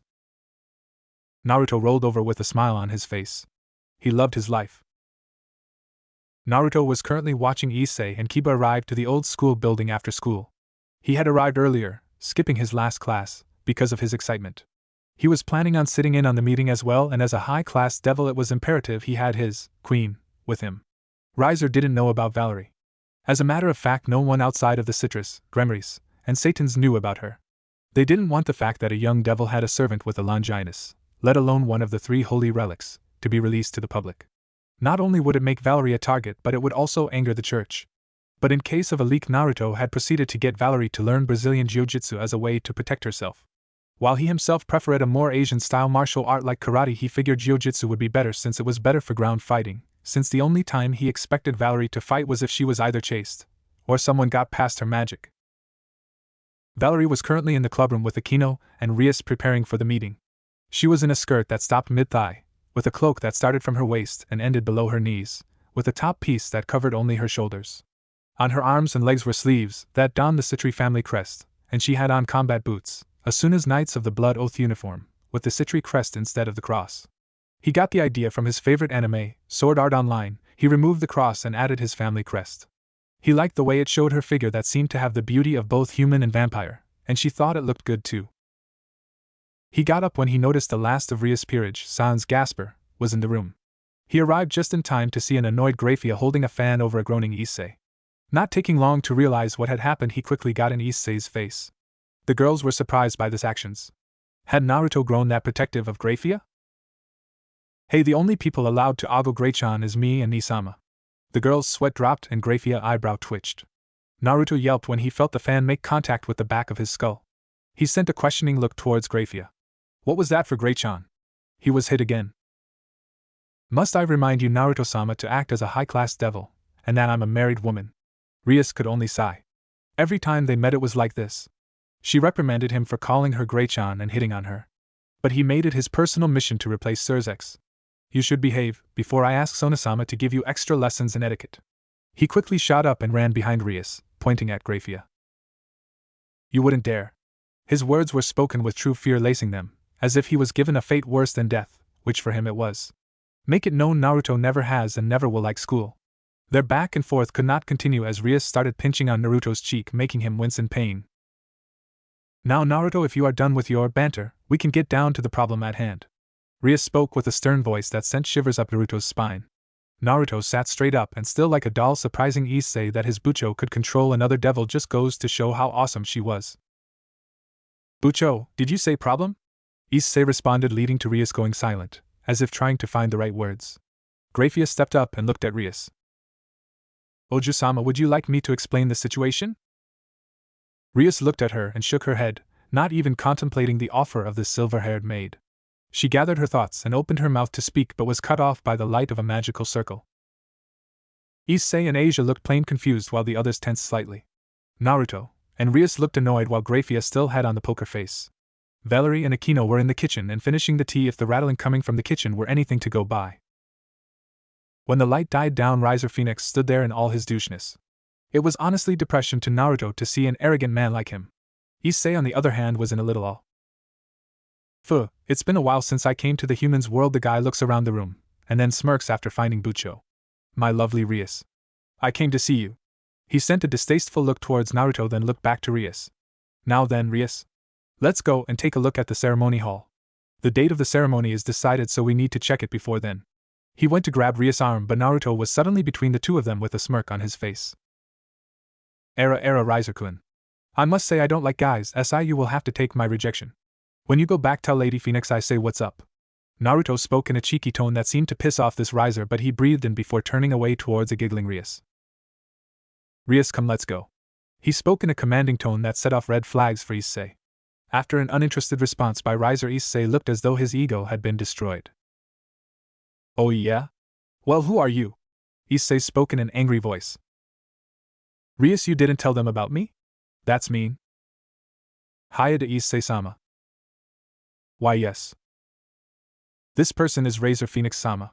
He's a pure-blood high-class devil, and the third son of the House of Phoenix.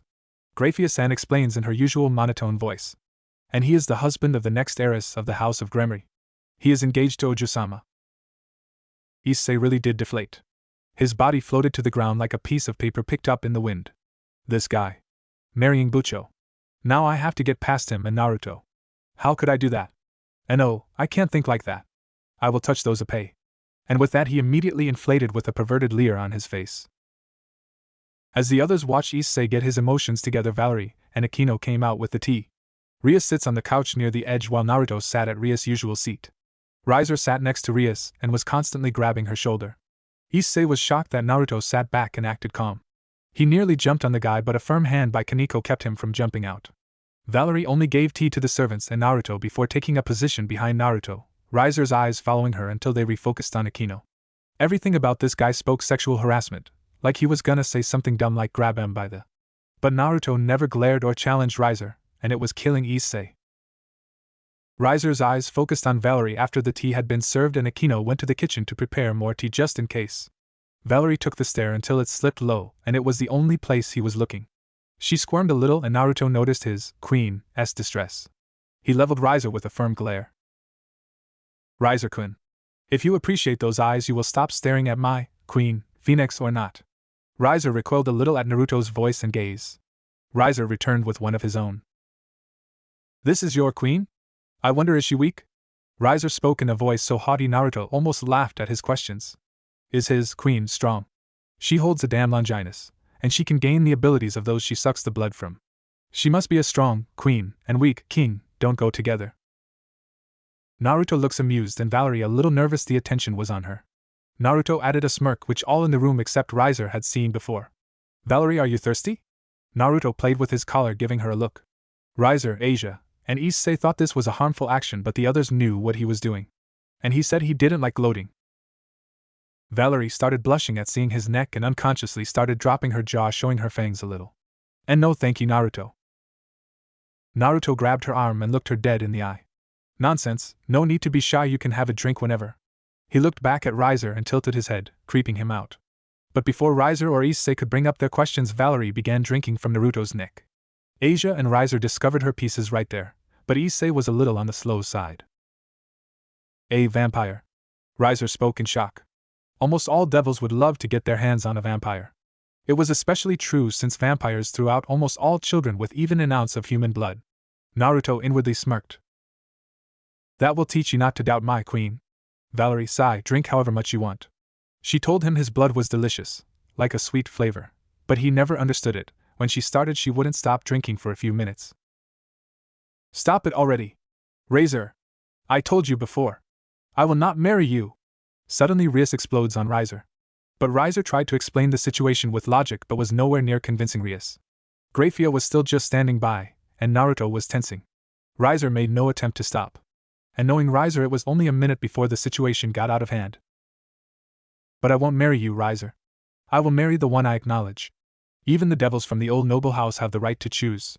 Rias looks toward Naruto briefly. Hearing/seeing that, Riser suddenly becomes enraged. His eyes become sharper, and he even makes a noise with his tongue. You know, Rias. I'm also a devil who carries the name of House of Phoenix behind me. I can't let that name get tarnished. I didn't even want to come to a small old building like this in the human world. Rather, I don't like the human world that much. The fire and wind of this world is filthy. For a devil like me who rules fire and wind, I can't stand it. Fire erupts from Riser's body. The temperature rises so high that some of the lesser devils were struggling to breath. I will take you back to the underworld. Even if I have to burn all of your peerage. Naruto simply rolled his eyes at the show of force. He let out a bit of his powers to make the room bearable for Asia and Issei, who were struggling to breath. Oju-sama, Riser-sama, please calm down. If both of you were to continue, then I won't be quiet about it. For Surzek-sama's honor, I won't hold back. Rias and Riser both paled at Grafia's voice that cut through the intense atmosphere like a knife through butter. Riser calms the flames around his body and sighs while shaking his head. To be told that by the strongest queen, even I would be scared. I definitely wouldn't want to fight the people from Surzek-sama's group, which is known to be made up of monsters. Naruto snickers before cupping his hands over his mouth. She just pimped you. Riser almost lost his cool again while a subtle twitch could be seen on Grafia's brow. Naruto proceeded to skip out on the next part, as he already had an idea of what it would be, a challenge between Rias and Riser for her freedom. He couldn't care less about the details, so he was waiting for this part to be over. Grafia confirmed the raiding game. Naruto looked at Riser with a smirk. He knew what would happen. Riser was going to get all cocky on them. It really amused and disgusted Naruto at the same time. The moment Grafia finished her bow, Riser proceeded with being Riser. Hey Rias. Would the ones here be your servants? Riser asked in a cocky voice that amused Naruto. He gestured to the couch with all the members of Rias' peerage on it. Yes, and? Riser snapped his fingers, bringing his peerage out. The 15 girls stepped out of the light. As they looked around the room, the first thing they noticed was the crying mess known as Issei. Naruto watched on in disgust as Riser kissed his girls and gloated to Issei. He sent a victorious smirk towards Naruto, who raised an eyebrow at the action. Riser seemingly got smugger as Naruto made no move and the smirk got wider. Issei suddenly activated his boosted gear and pointed at Riser in anger. A womanizer like you isn't good enough to be with Bucho. Huh? Weren't you looking up to the so-called womanizer? Issei looked guilty but determined after Riser gave his response. Shut up. That's different with the thing about Bucho. Naruto had to groan. He had the feeling he would have to set Issei up with someone else at this rate, or he would be in this strange place with Rias. Heroes love women. That's a saying in the human world, right? A good phrase indeed. But this is just a close relationship with my servants. Aren't you also adored by Rias? Issei looked conflicted. He was right. Naruto was laughing at their back and forth. Hero my ass. You are just a bird guy. Firebird Phoenix? Ha! That's the same as Yakitori. Issei's provocation seemed to work as Riser's face shifted to pure fury. Yakitori. Why you low-class devil? Don't get ahead of yourself. That's not the way you talk to a high-class devil. Rias, what's going on with your discipline towards your servants? Rias rolled her eyes and looked towards Akino. Riser's fury starts to rise more as Issei continues his taunting. Riser, let's just calm down. Naruto tried to step in before Issei embarrassed himself, but it didn't work.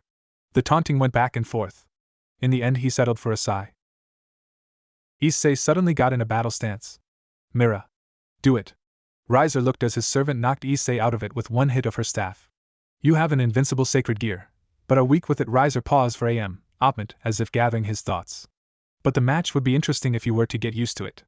Riser put his hand on his chin, and it seems like he thought of something. Rias, how about we have a match in 10 days? We could do it now, but that wouldn't be interesting. Are you giving me a handicap? Are you against it? Is it humiliating? A rating game isn't something simple that you can win with only your feelings. If you can't use your servant's power to the fullest, then you will lose immediately. So it's not weird for you to train with your servants for your first rating game. I have seen devils who lost without using their power to the fullest countless of times, no matter how great their potential and power was. Rias doesn't complain and listened quietly to what Riser said.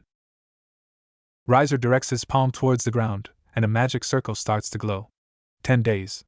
If it's you, then you should be able to improve your servants. He then looks at Issei. Don't be a disgrace to Rias's pawn. Your blow is Rias's blow. With that, Riser left the room and Naruto rolled over in laughter. Nothing like some fried chicken to make your day. Naruto looks over towards the peerage of Riser that were about to teleport away. Revel-chan, can you come here for a moment? The girl with drills steps off the magic circle with a blush on her face. I told you not to call me Chan, Naruto-sama. She seemed to get really mad. No, you told me not to call you Drill-chan, not Revel-chan. Besides, I told you not to call me Sama. Naruto looks over at Issei and Asia. Now children, he spoke in a chiding tone. Don't be mean, say hi to the nice Phoenix. The name Phoenix seemed to throw red flags for Issei, but Asia went straight over and bowed at the devil. Issei, what are you doing? Riser is the only asshole in that peerage. The girls just happen to be loyal, and Revel is a tsundere. Revel blushed at Naruto's classification, and Issei gained a lewd expression. What is it you want, Naruto-sama? Naruto crouched in the corner with a gloomy expression. Naruto-sama, it's almost like she actually hates me. Everyone had to sweat drop. Naruto is spending too much time with Surzex. Naruto-sama? She spoke each syllable in a hesitant voice. His emotions greatly confused everyone. Revel-chan. He grabbed her by the shoulders and looked her in the eyes.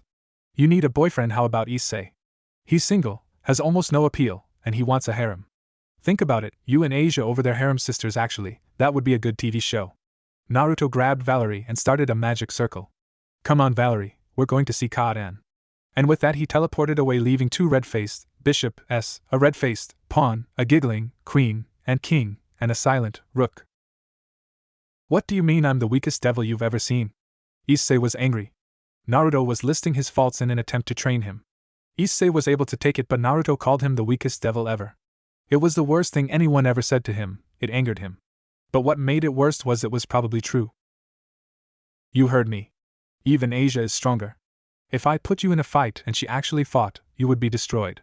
She is better in magic, support, and defense. Right now, you haven't even talked to your sacred gear. Issei looked confused. Don't tell me you haven't talked to Drake, the Welsh dragon, that is sealed in your arm, since your dream. Issei still looked confused. What do you mean sealed in my arm? Issei's eyes lit up in recognition. Before disbelief, you mean it was in my arm?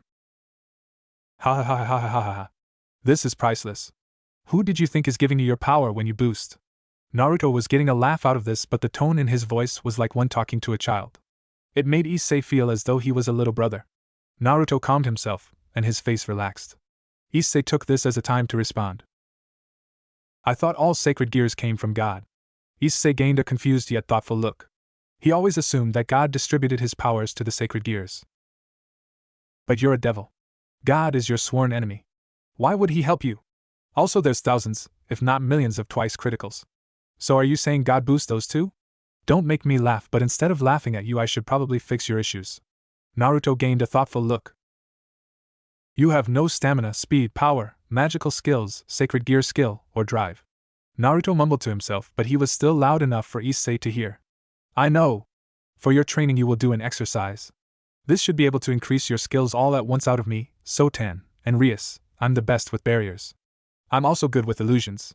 Naruto then pushed Issei away from him. Issei, this training is simple. Over there, he pointed a few feet to their right. In a previously empty spot a shower appeared. is your target.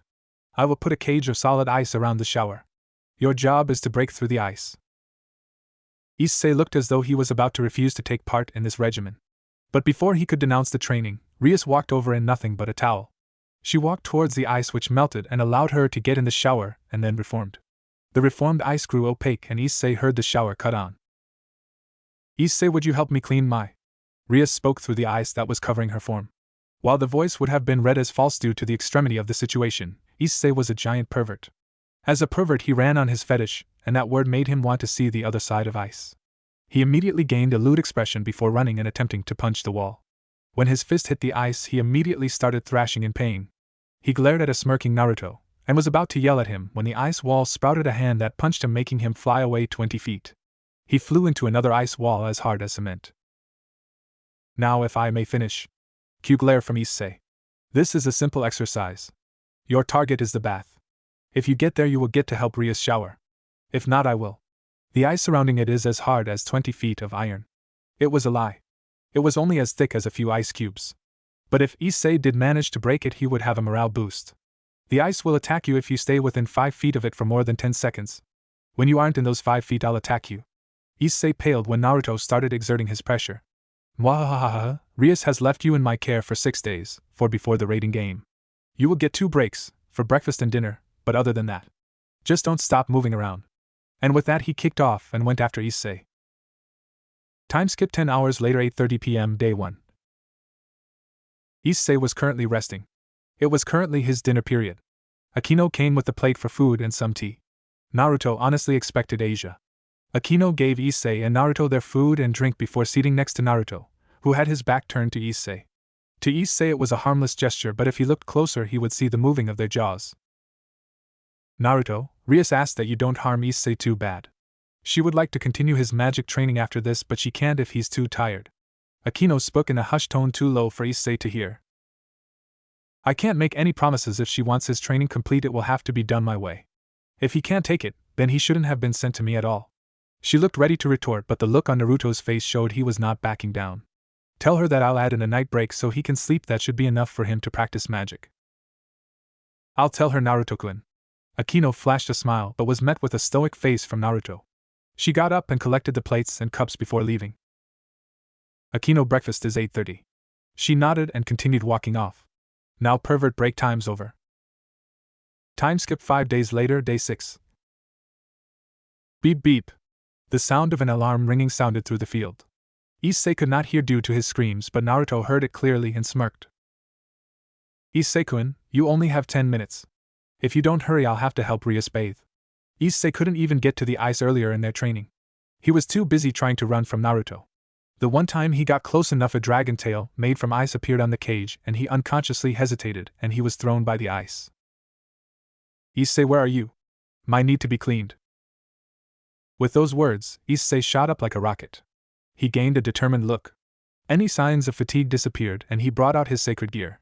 He shot towards the cage of ice and winded his arm back. He struck the ice and watched as a crack formed. It was thin but it was still present. When he was about to punch again he was flung by a rope of ice. When he landed he was forced to duck a spear of ice being thrown at him. He bent his knees and launched at the ice, but before he hit the spot he cracked earlier his ankle was grabbed and he was thrown. He heard an alarm going off. Naruto-kun, can you come wash my chest for me? Issei took too long. Issei broke in tears and watched as the ice and Rias was destroyed in a ball of destruction. He saw a furious-looking Rias standing there with a twitching eyebrow. Naruto, is there a reason you used me for this demonstration? Rias looked furious. Naruto began sweating and backed away slowly from the fuming redhead. Usually guys don't want the girl they like to been seen naked by another man. But I've seen a lot of girls naked, including Graphia. The twitching of her eyebrow, and her power increased. I mean, you are the most beautiful girl I know? The pressure increased before disappearing altogether. Good choice in words. Rias walked over and grabbed the dazed and exhausted Issei before walking away. So, what is his power level now? Rias, Naruto, Valerie, and Akino were sitting in a room drinking tea. It was the day before the raiding game. They spent the day touching up on strategies for the game. Tomorrow would be used for mental and physical rest and preparance for the game. As you know, I did the Mirage training. To say he struggled was an understatement. His speed was low, and his power was tremendously low. I would have at least expected one of his arms to be acceptable. But Issei was able to fracture the ice. It was a hairline fracture, but fractured nonetheless. If I had to put him anywhere, it would be a mid-low class. He was still extremely weak. All of Rias' other pieces were mid-class in their areas of expertise. Issei was exponentially stronger than he was before, but 2 cubed was only 8. If Issei was 8, Riser was 64. He couldn't hope to do any damage to Riser unless he sold his arm to the dragon inside of him and hit him with a bottle of holy water, but knowing him, that's probably first on his to-do list unless he hasn't made some perverted magical spell yet. It wasn't a lie. Issei might have gotten stronger, but it was not much since he only had 6 days. If he had a month instead, Issei might have been able to grow, but he didn't have that kind of time. But hey, he had fun. Got to play a few pranks too. He gave Issei breakfast, dinner, and 4 hours a night to sleep. Each break a new prank was set up. But it helped Issei's situation awareness technically, so one could say he was still doing his job. You're welcome to stay with us the last 2 days. Rias and Akino got up and left the room, leaving just Naruto and Valerie. Valerie-chan, you felt Riser's power, right? A nod was his answer. Do you think they can win? Valerie went into a thinking pose. She knew about the Phoenix from her time with the vampires and a little bit more after becoming Naruto's queen. She felt Riser's power and knew Rias from a previous spar. She pursed her lips. If I had to say no. Naruto frowned at her answer but allowed her to finish. While they are all strong, Riser has quantity. His pieces might not be as strong as Rias, but he can dwindle their stamina. Not only that, but Riser is a little stronger than Rias, so she might not be able to win unless Akino is still able to fight with her when she needs to fight Riser. He nodded at her assessment. He could not find any fault in her explanation. So I probably will have to fight him. It was not bad but not good. He wanted to let Rias handle this and not show any moves. Now he might have to think of something new before he had to fight Serog again. Though I am thinking about showing off my queen. He wiggled his eyebrows, suggestively eliciting a blush from Valerie. What does that mean? She couldn't help but stammer. He inwardly smirked at her reaction and decided to continue. He leaned in closer until his face was only a few inches from hers, making her blush more heavily, and unconsciously lean in. It means I want to show others my beautiful queen. She was really blushing. He moved closer to where they were almost touching. He suddenly shifted his head and blew air in her eye before running off giggling. Maybe in the future, my queen, but for now you have to wait. He added emphasis on the word queen. He laughed even harder. It's my loss. I resign. Rias' voice echoed through the TV. This was the rating game. Naruto was watching it live. Him and Sona were just sitting in silence for a minute. The match was close. The beginning played out as it was supposed to. If she had another piece or two, she might have won. They defeated the pieces in the gym and were moving only for the queen to make her move. The deciding factor was Akino's defeat. If the bomb queen would have retired, Asia could have healed Akino and the final battle would have probably been different. Issei was noticeably better in all aspects since Akino helped him in magic during the last 2 days. Rias, after the defeat of Akino, decided to fight Riser. Issei foolishly attacked one-on-one and was threatened. Rias couldn't sit by and let her pawn be killed, so she resigned. Though they probably should have told Issei that Rias had one more chance. After all, Naruto wasn't gonna let Riser marry Rias. It was like how he beat the crap out of the person who was engaged to Sona, made him accept her chess challenge. So looks like you will have to make the challenge for her hand? It was more of a statement than a question. She gave it her best, but she was not strong enough. No, she was strong enough, and her plan was good. But her plan was not good enough. She left some major flaws. The beginning was good, but she was ill-prepared for the bomb queen and the phoenix tears. Not only that, but Issei fought with his emotions and not his brain. I'm gonna have to beat it out of him. He gained an evil glint in his eye that seemed to make Sona shiver a little. Akino is rubbing off on him. Sona could only hope her assumption was wrong. So you're gonna reveal Valerie? I've been thinking about it for some time. Katen and Nisama have given their approval, but I have to ask Valerie-chan. It will be her who will have the spotlight on her. Bova already thinks we should present her. Hopefully I won't get too many trade offers if we go through with it. He looked towards the screen as they did a close-up of a smirking Riser. Valerie-chan, I have been given the option of introducing you to the underworld. But I have decided to let you decide. She looked surprised but calmed as she looked at his face. She looked ready to speak but was met with a hand by Naruto. If I tell the public who you are, the church will probably after you, as will the fallen angels. They will come for you not just because of your sacred gear. You are the queen of a high-class devil, who is also the son of a Satan. If we do this, you will have a target as big as the Satans. The look in Naruto's eye showed the severity of the situation. I'm not sure. She began to mutter a little low. I'm not as strong as you, let alone the Satans. What if they came for me? What if the Teeps faction find out about me? They force me to use it. I could hear the voices. They went away, but what if they come back? Naruto could hear the fear in her voice as she spoke of her old home. It was as if she went cold in her bones. It made Naruto sad to see her in such a stare. Naruto hugged her. He squeezed to reassure her before his reply.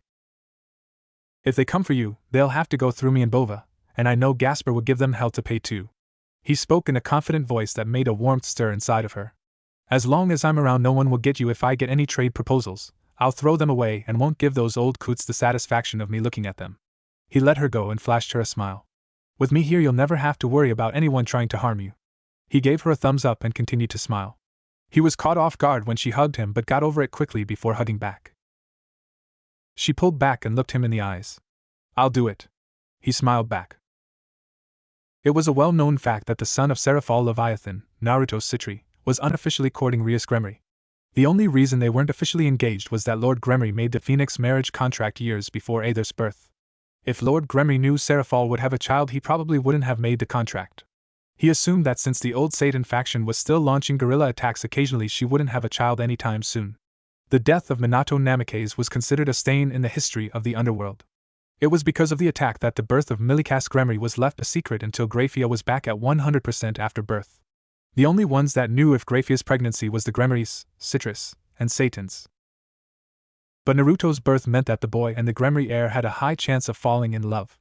The two families were close. When the rating game between Rias and Riser went in Riser's favor, everyone knew a challenge for Rias' hand would be made. Knowing that this played on Riser's pride, everyone knew the challenge would be accepted. So here they were. They were in the ballroom of the Gremory castle. If Riser won, this would be a wedding.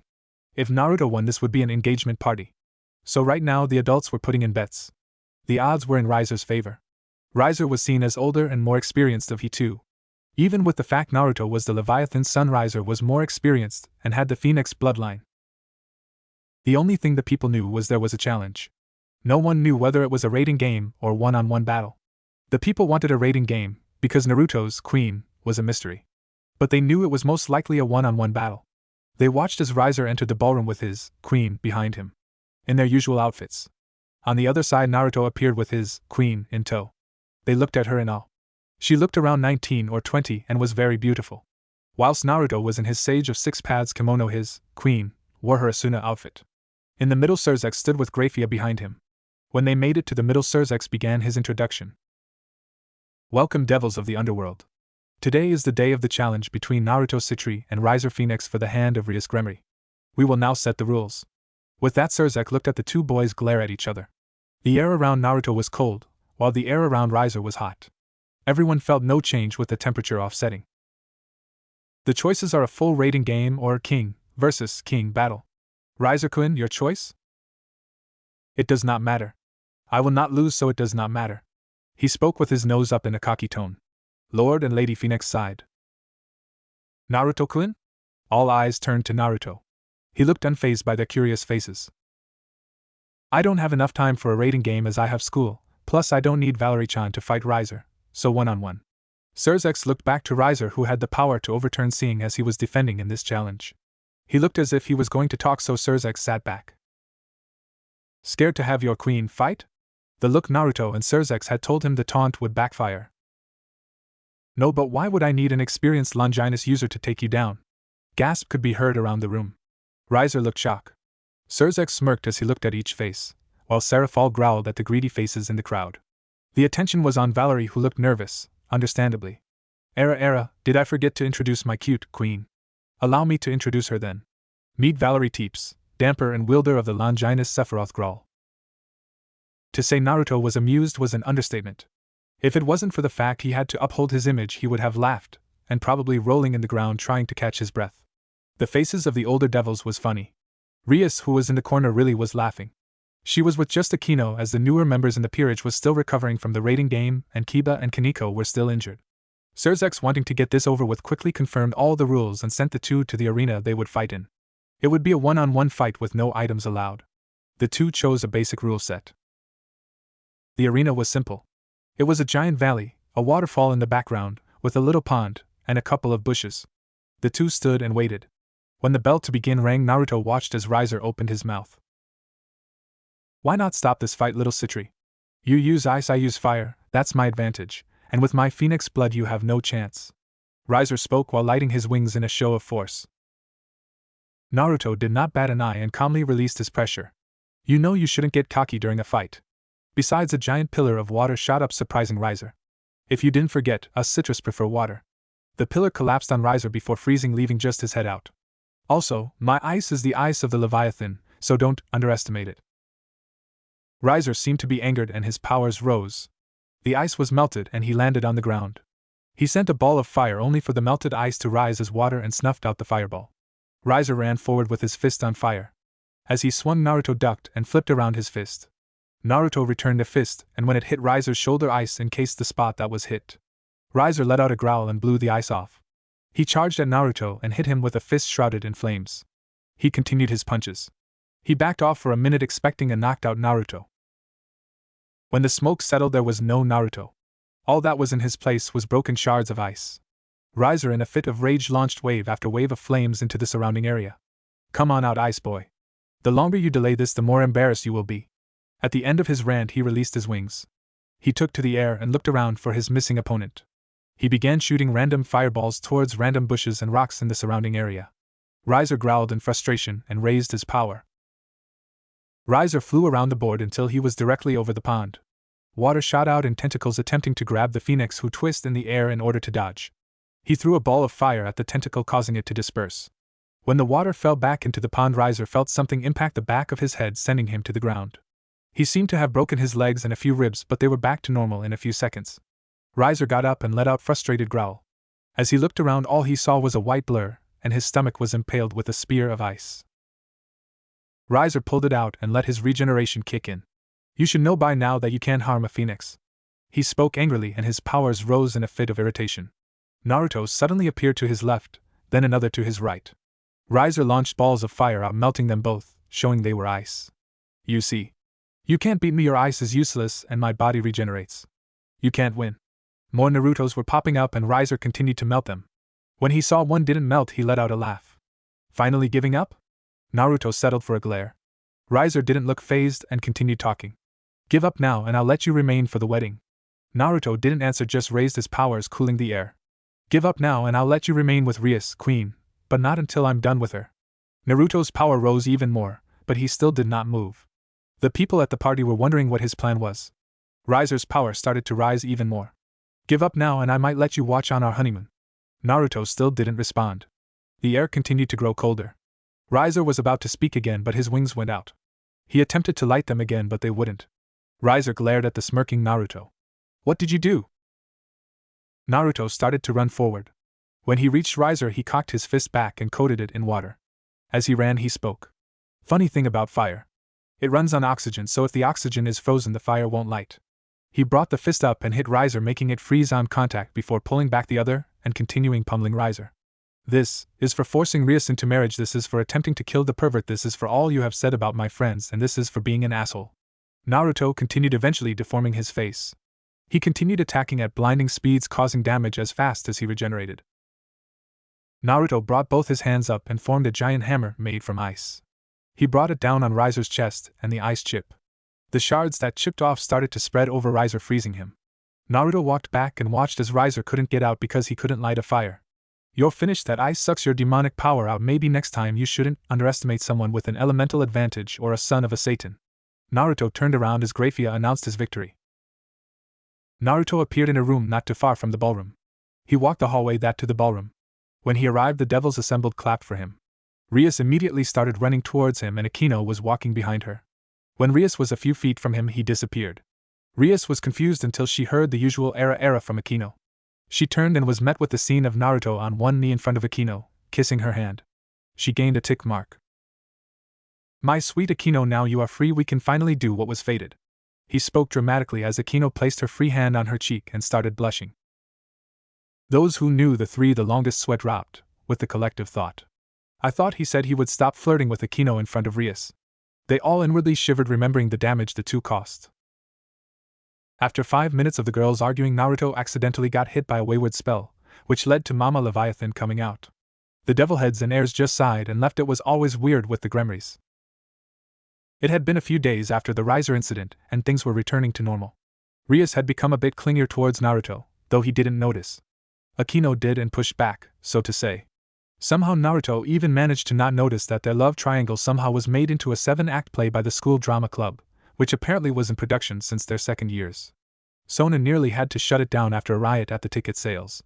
Every student wanted to see the play, mainly the girls. Girlfriends dragged boyfriends, and those in relationships got in arguments with those that weren't over the tickets. It was a good thing magic could be used for crowd control. This is not that bad of a play, Naruto had to think to himself. On his left was Rias and to the right was Akino.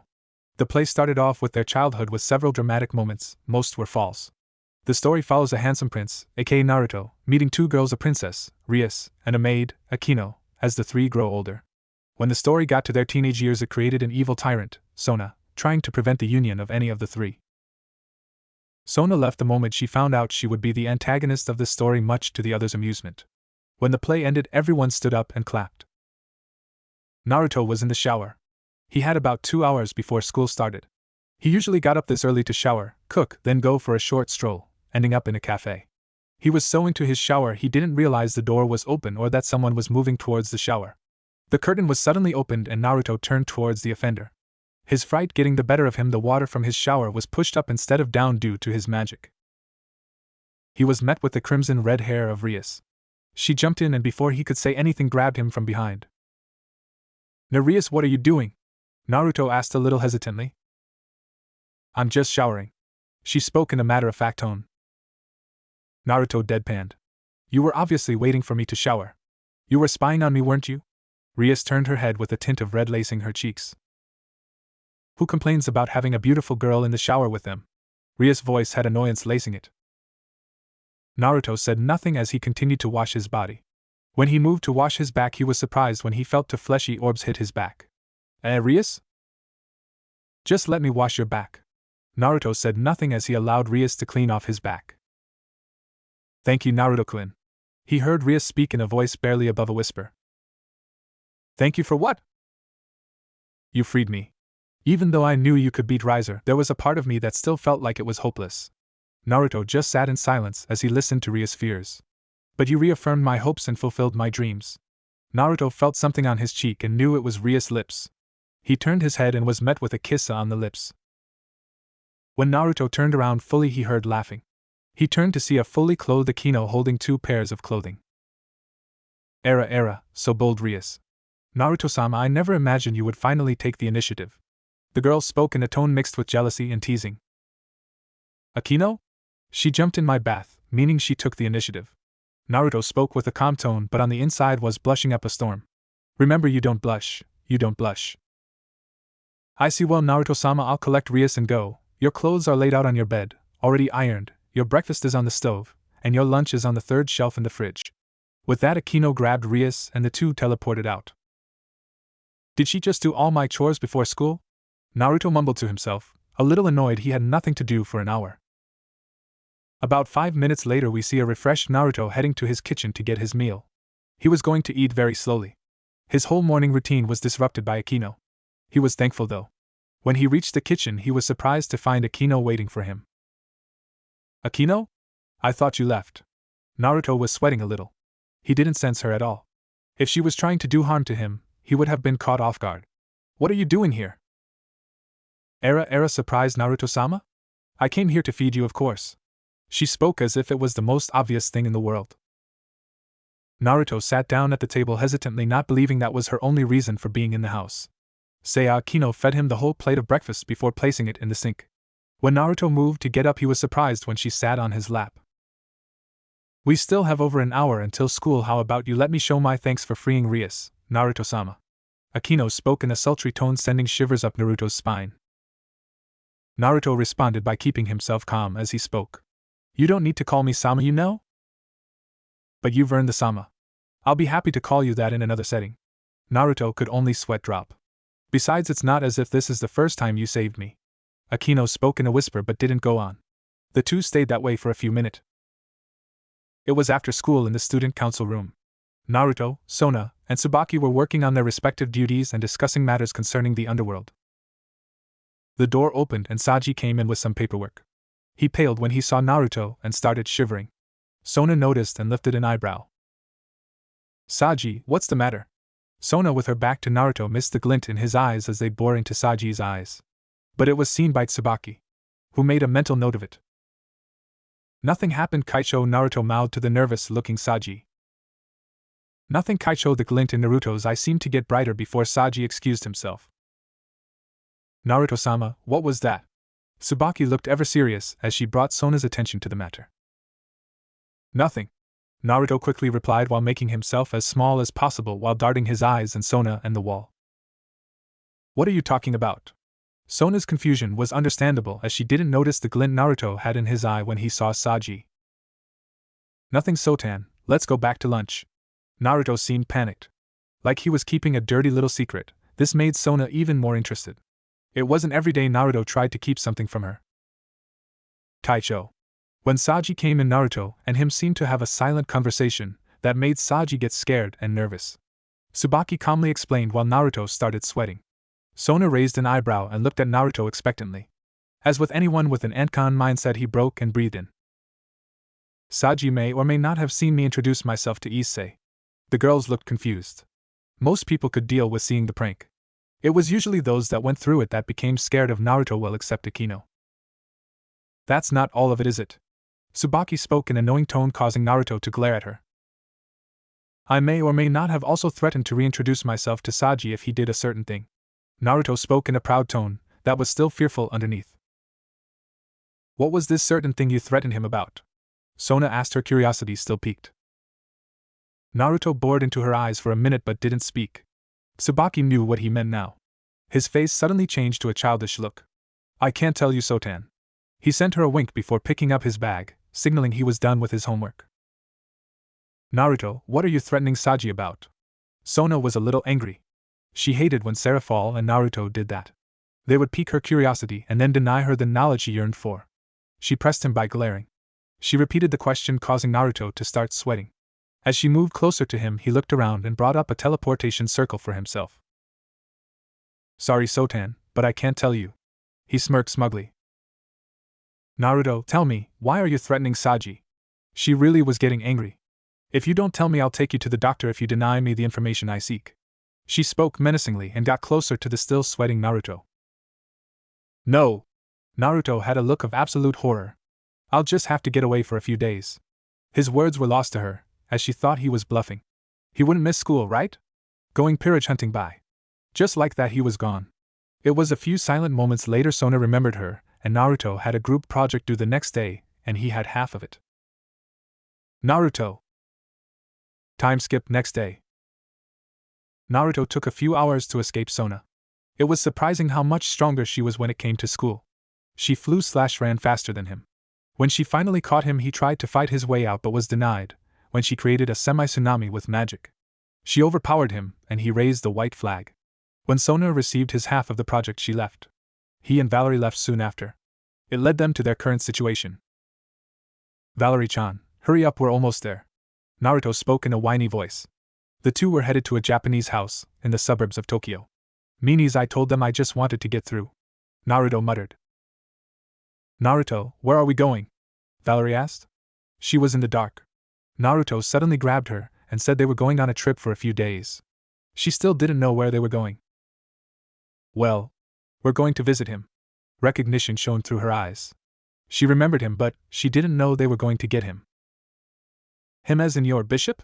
She noticed a small nod and small lace Naruto's face. He seemed to be excited, but who wouldn't be when you go and visit your lonely, not peerage member? Yes, Naruto had one member of his peerage before his first year. He apparently was kicked out of his family as a kid for not using the fire they were famous for. He moved to China and made a living there. He had fell in love with a woman and lived a happy life before the supernatural found him again. A group of stray priests used his girlfriend as a sacrifice to lure devils. Naruto was given the job of exterminating stray devils in the area, and the event led to Naruto having to do battle. His soon-to-be bishop was broken. He felt weak and Naruto offered him power. Naruto turned him into a devil and had him taught wind magic by the wind spirits in North America. They had owed his mother a favor, and what better way to use a favor than on your child? It was funny to see him flourish with the wind spirits over the fire he was meant to thrive in. The boy stated he wanted to do his own thing and only sent Naruto seasonal checkups. His bishop traveled the world doing some work for the NA spirits and taking out a stray devil every now and then. Naruto pretty much gave Kazuma, his bishop, free rein. Now, though, with Valerie being exposed to the underworld, he wanted to have his peerage together.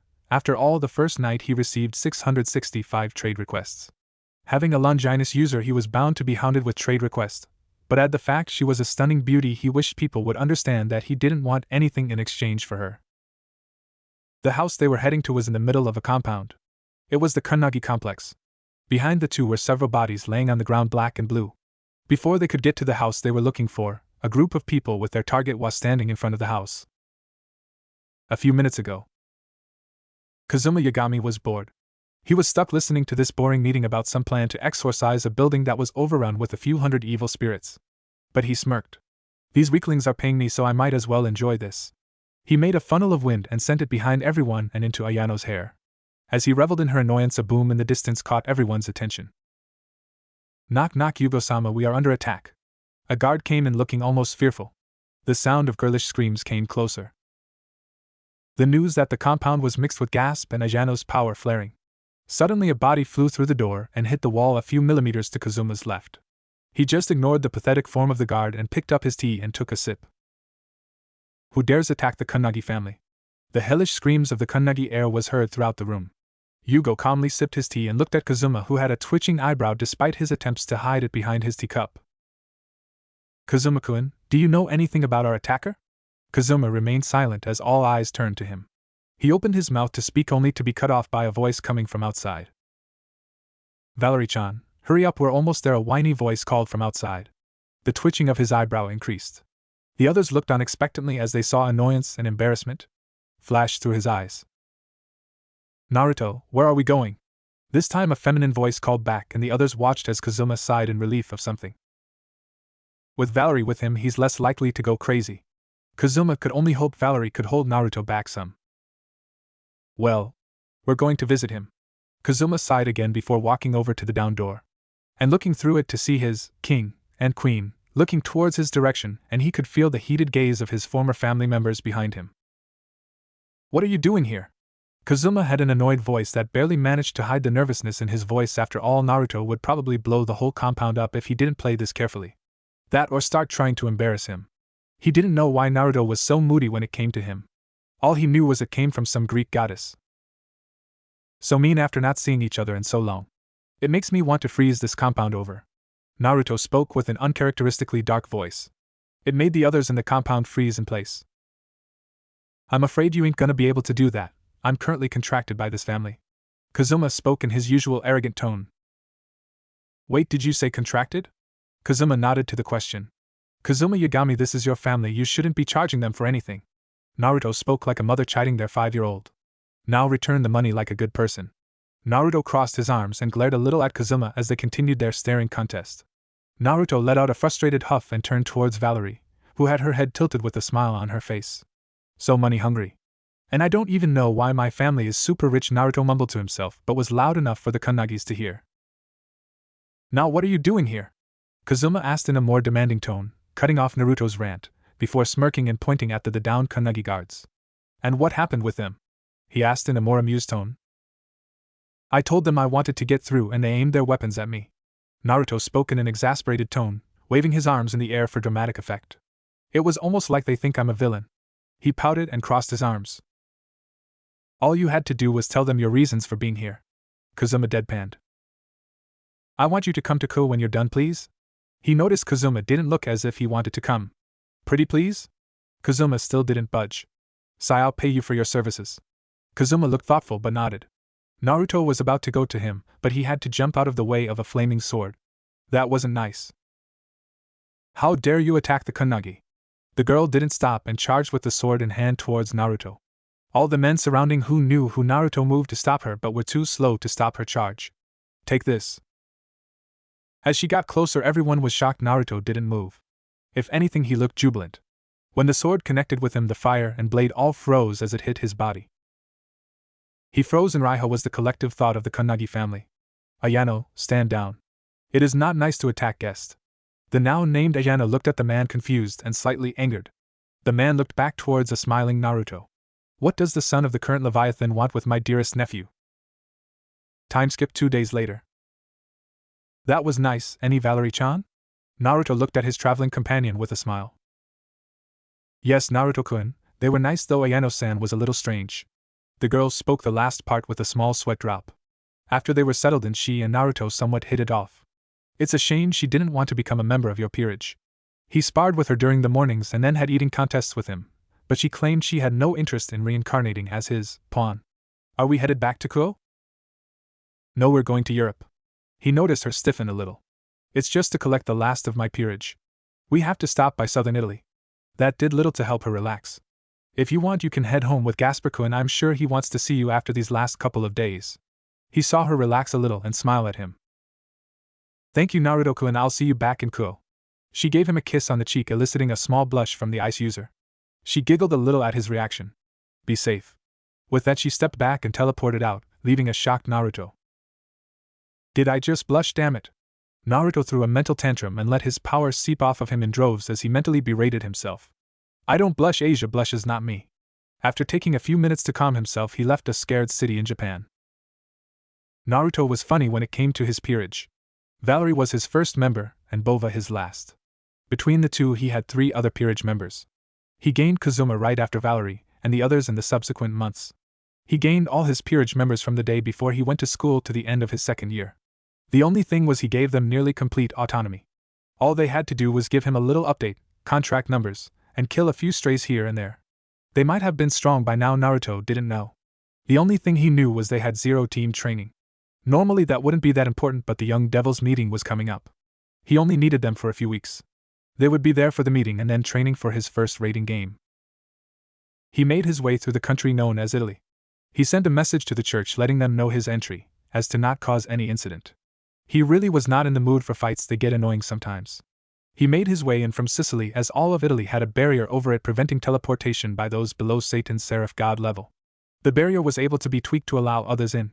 It was erected in the 1900s because a bunch of devils would teleport there to go peerage hunting and were killed.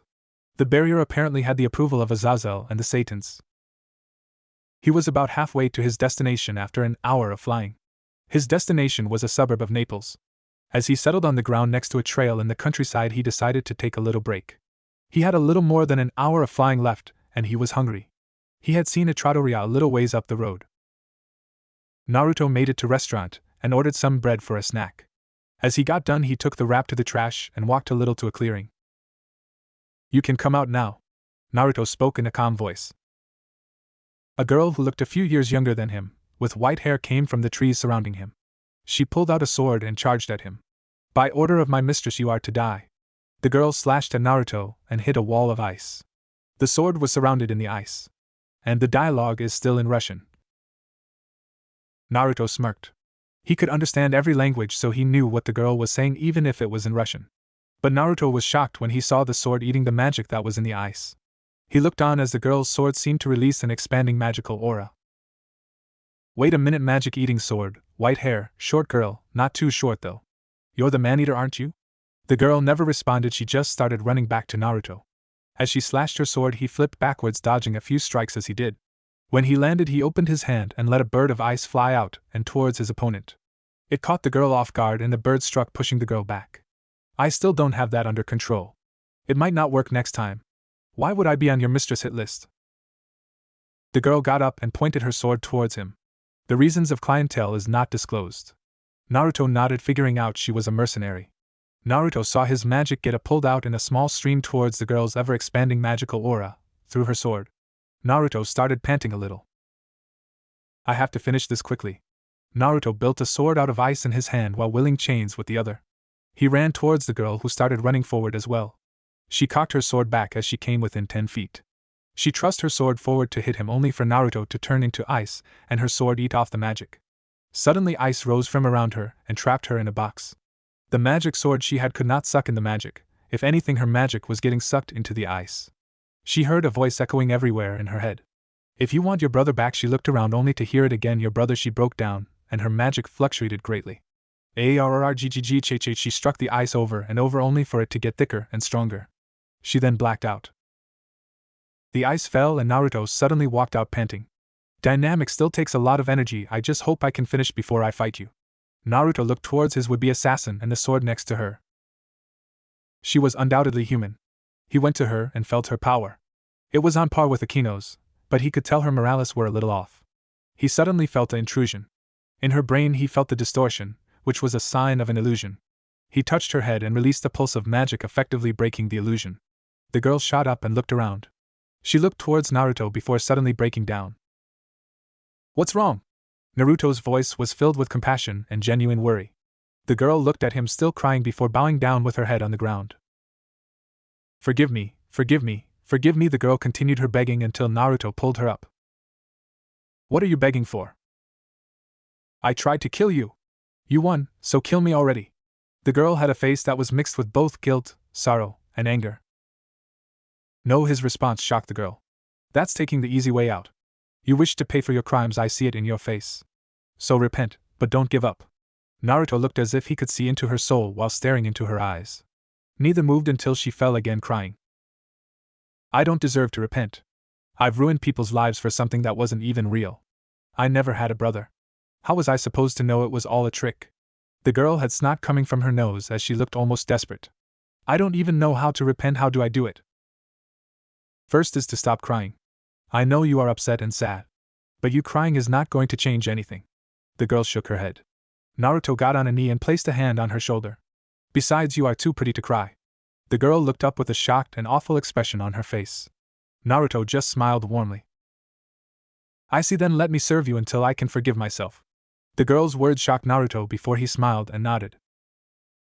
Naruto sent the girl, Elena Arshivena, who was also his new knight, back to Ko with a message to Rias to have her enrolled in school.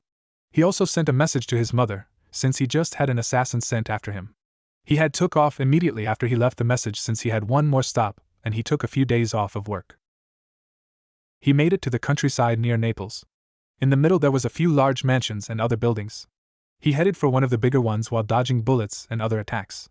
He crashed into a window near a bed. In the bed was a teenage boy and a baby. He grabbed both and teleported to Japan.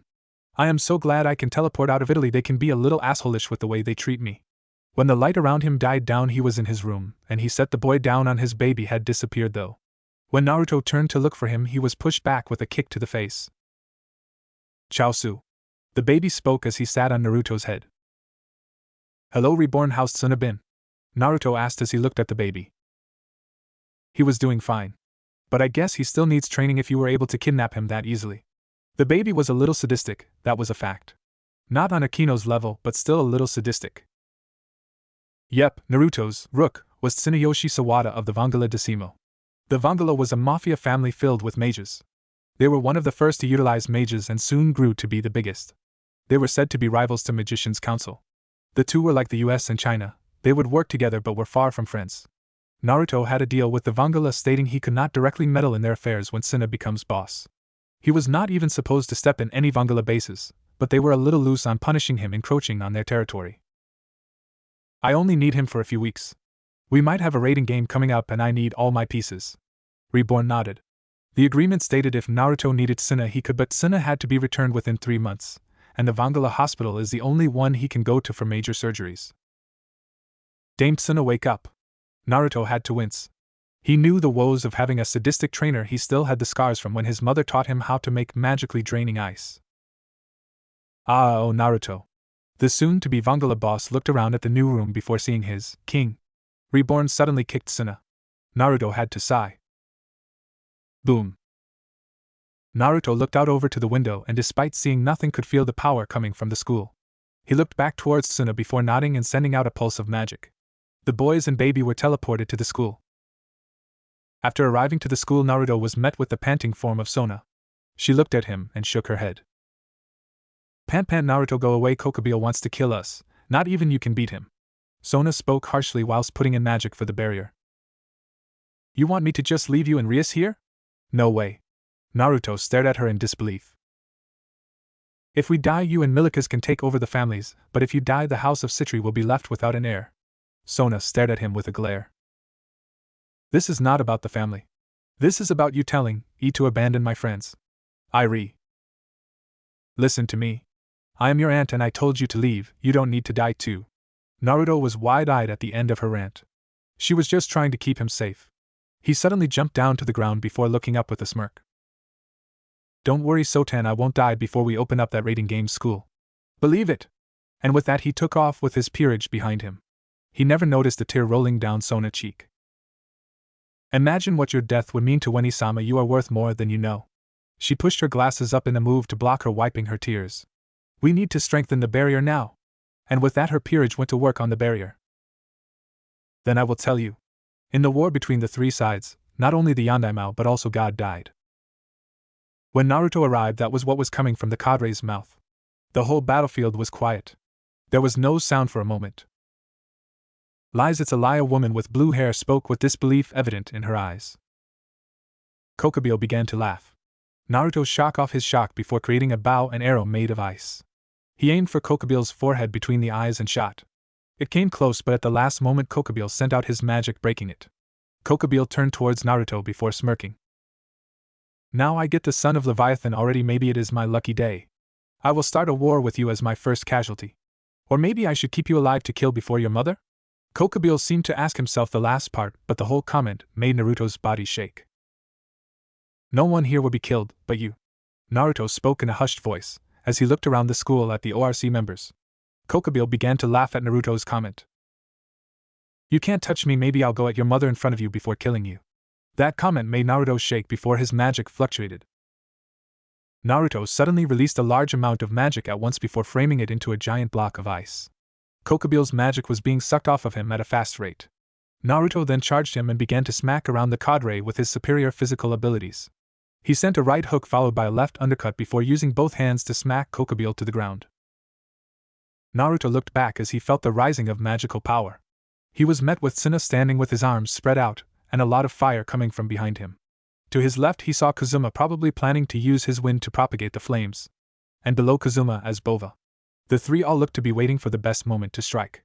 Naruto created communication spells that went into everyone's ears. Suna, Bova, wait for me to get him on the ground, then launch. The two gave nods that were not noticeable in the dark, even with the fire illuminating their faces. Ilana, protect Rias and her peerage. The girl nodded again.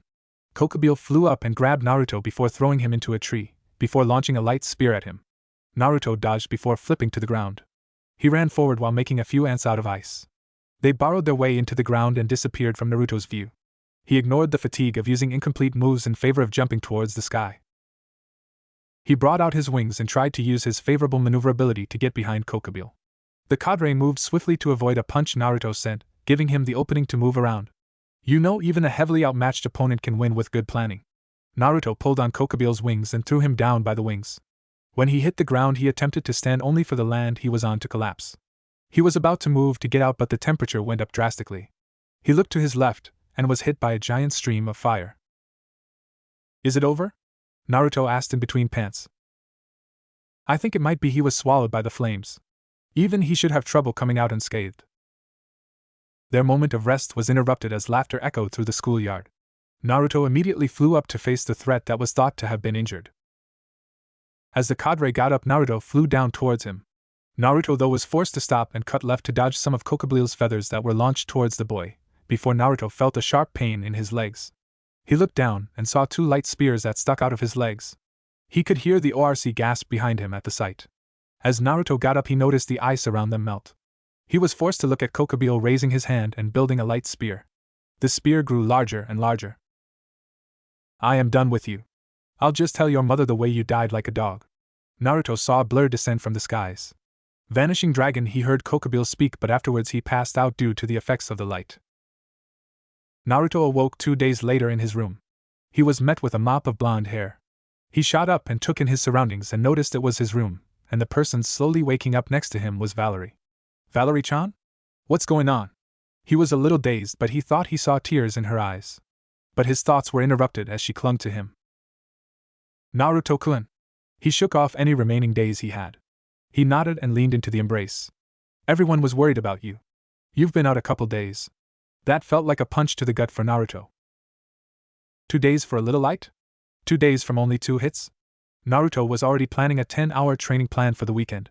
If Serorg finds out about this, I'll be a laughingstock. Yes, but we couldn't touch your body for hours after the fight, as there was still a lot of light residue. I think Kokobil's attack had some highly condensed light in it. She finished her story as Naruto listened attentively. Well, he is a cadre class, I suppose his light would pack a bigger punch. Naruto thought to himself. He looked at the damper only to realize she was naked. This caused Naruto to fall out of the bed when he jumped back, completely from shock. I think she's spending too much time with Rias and Akino. Valerie-chan, why are you naked? Said girl looked down before blushing. Rias and Akino said healing would work best if I was naked. Naruto had to facepalm. It was like those two were trying to corrupt her. Everyone knew Valerie was good with healing magic. They were worried about you. Naruto looked up at the girl who was now getting dressed. They would look after you at night, and only let me see you when they were at school. When they got back, they would come straight to us. Valerie explained while still getting dressed. I see what happened while I was out. Naruto wanted to change the mood as it was a little depressing. Oh, well, Rias got a new piece. She was a member from the church that was excommunicated for knowing about God's death. She wields the holy sword Duran Al. Naruto suspected Sona might have been a little upset over Rias getting a new piece. She must have mopped for a while thinking, why did Rias get all the good prospects? Elena and Kaneko hit it off. Elana was even put in the same class as Kaneko. Naruto nodded with a smile. It would be good for those two. They were both emotionally stunted, so it would help them. It was dark. Everywhere there was bodies and blood. Mud on everybody's skin. The people surrounding him were all panting. To his left and right were two people he knew, but couldn't grasp their names. His vision zoomed out. Now behind him was another blonde-haired man with no arms. Also behind him was a ghostly figure of a woman with straight red hair. The vision zoomed out again. Now there were several people. All were leaking a blue energy into him. He recognized the feeling as chakra. The only difference was this was much more pure. He raised his hand and a giant Fuma shuriken made out of chakra, and wind formed in his hand. Suddenly the vision went black. When he was able to see again, he was in a sewer. He looked down, and his right eye was blood red with 9 tomo on 3 rings around the pupil. He looked back up. There was a giant cage with several pipes going into it. Suddenly he saw 2 red eyes. The eyes stared at him, almost as if piercing his soul. Suddenly there was a growl. Naruto was thrown backwards and tumbled through the water. You are not ready yet. Don't come back until you are. Naruto was suddenly flung from the sewer. The red eyes retracted back into the cage. Stupid transmigrant. Naruto woke up panting. He looked around to see that it was still dark outside. Naruto sighed. He was already up. Naruto sat up and began to think. What was up with that dream? Who was that behind the cage? He felt a familiar presence but couldn't put his finger on it. The battlefield was all too real to be just a normal dream. He decided to go get something to drink, never noticing the fading of his eyes from blood red to the normal blue. As he walked down the stairs, he sensed another presence on near the kitchen. Quickly remembering he lived in a house with 2 vampires, he continued his descent. As he arrived in his kitchen, he reached for a glass before turning to the sound of feet hitting the ground quietly. It is Queen Valerie. When she saw him, she looked a little surprised. Naruto-kun? What are you doing up? The damper asked as she took in the form of her king. I was thirsty, so I came down for something to drink. The damper looked at him unbelieving. What is really going on? Your power is slightly fluctuating. What's wrong? Valerie looked genuinely concerned. Naruto's eyes softened a little. I just had a nightmare, nothing to worry about. The vampire hesitantly nodded, still not believing that was the full story. It's nothing serious, I'll see you in later. With that, the boy moved up the stairs a little quickly, as if trying to avoid talking about whatever was happening. Naruto-kun. Naruto turned to see an angry Rias. Quickly recounting his activities, and knowing he didn't upset her, he responded kindly. Yes, Rias-chan? Naruto even tilted his head in an attempt to shave off some of her anger. Azazel has encroached on my territory. She growls out the words as if she is prepared to go to war. Naruto unconsciously takes a step back. I should go over to him and blast him to oblivion. Rias-chan? The girl turned her head so fast he expected her to get whiplash. What? Naruto gulped before speaking, a little hesitant. Maybe you should calm down and think this through. Naruto was failing to gain control of the situation if her power output was still growing. Issei and the others walked in during their conversation and understood what Rias was mad about. The others slowly inched back, seeing her power grow even further. He had no business in my territory. Azazel has always been like that, Rias. Suddenly, the teens heard a voice that belonged to nobody among them. Everybody looked at the direction the voice came from, and a crimson-haired male was smiling pleasantly. Oni-sama. Rias and Naruto spoke at the same time in a surprised voice. Azazel won't do anything like Kokobile did a few days ago. He may do a prank like last time, though. The governor will come earlier than the planned date. Please relax, I came for private business today. Oni-sama, why are you here? Rias asked doubtfully. Well, that was a given. It was not really reasonable for the Mao who carries the Devil Society to show up in the human world in a school's clubroom. After she said that, Surzex handed over an unfilled printed form from the school to Rias. What are you saying? Classroom visits are coming soon, right? I am also thinking to participate. By all means, I want to see my little sister working hard in studies from up close. Rias and Naruto had to face spam. Siscon was the common thought. I wonder if Kat-en will show? Naruto truly didn't know whether his mother was coming or not. She was the Leviathan, and she had a lot of preparation to do for the upcoming meeting, as the devil in charge of foreign affairs. Only time would tell, though. Even if my Mao duties are hard, even if I have to take a day off from my work, I wanted to participate in my little sister's class visit. Don't worry. Oto-san will come over as well. Rias seemed in a conflict of emotions. Naruto could see embarrassment, anger, and a little despair. He could only gain an amused smile. That's not true. Aren't you the Mao? To leave your job and come here. The Mao can't treat a single devil in a special way. Since Rias' brother is the Mao, no matter if they are blood relatives, she can't be treated specially. However, Surzex turns his head sideways. No, this is my work as well, Rias. Actually, I thought about conducting the conference between the three factions in this school. I came to inspect the meeting place. Surzex seemed to turn around and look at the members of Rias' peerage. I have to go to my peerage. Naruto proceeded to wave to the other teens in the room and Surzex. When he got to Grafia, he pulled out flowers from who knows where and handed them to Grafia. Remember, Gray-chan, when you're done with Satan Red, you can always hang with me. The boy then kissed her on the cheek before teleporting away. Rias and Akino seemed to fume. The battle with Kokobile showed Naruto a lot of things. He wasn't strong enough to protect his friends and family. It changed his mindset. He originally thought he could handle anything that threatened him, or anyone he wanted to protect. He didn't think the big fish would be attracted to him in the first place. He just now learned he needed to train more or his power would fail him. While he wasn't arrogant before, you could say he wasn't as motivated. His only motivation was keeping up with Sarorg, but he didn't train as much as he could. That all was changing today, though. Naruto was implementing a new training session anytime he didn't have work. He was going to drag his peerage lean. While they knew each other's strength and were all familiar with each other with the exception of Elena, he was going to do team-building exercises. They were each strong in their own right, but together they were a bit lacking. They each knew how to complement each other, but they had no practice. After Naruto had finalized his plans, he looked up at his gathered peerage, before smiling insanely. They are not going to like this. Alright, 30 laps around town. Get moving! All members groaned before all including Naruto were off. Time skip 4 hours. All the members of Naruto's peerage were on their hands and knees except for a heavy-breathing Naruto and a relatively unfazed Bova. They really couldn't tell how the Citri was still standing. Bova was easy, he was a dragon, but no devil should still be standing. They ran their laps and did several conditioning exercises.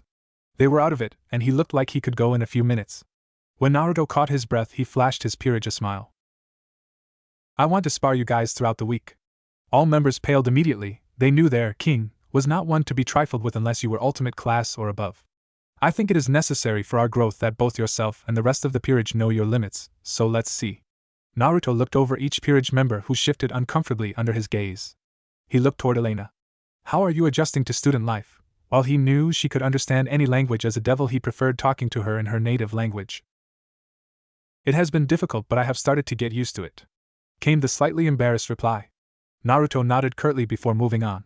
He looked at Kazima. Still charging your family? The boy nodded almost proudly. Naruto sighed and shook his head, before moving on. Come vie con quella ragazza? Naruto aimed his question at Tsuna.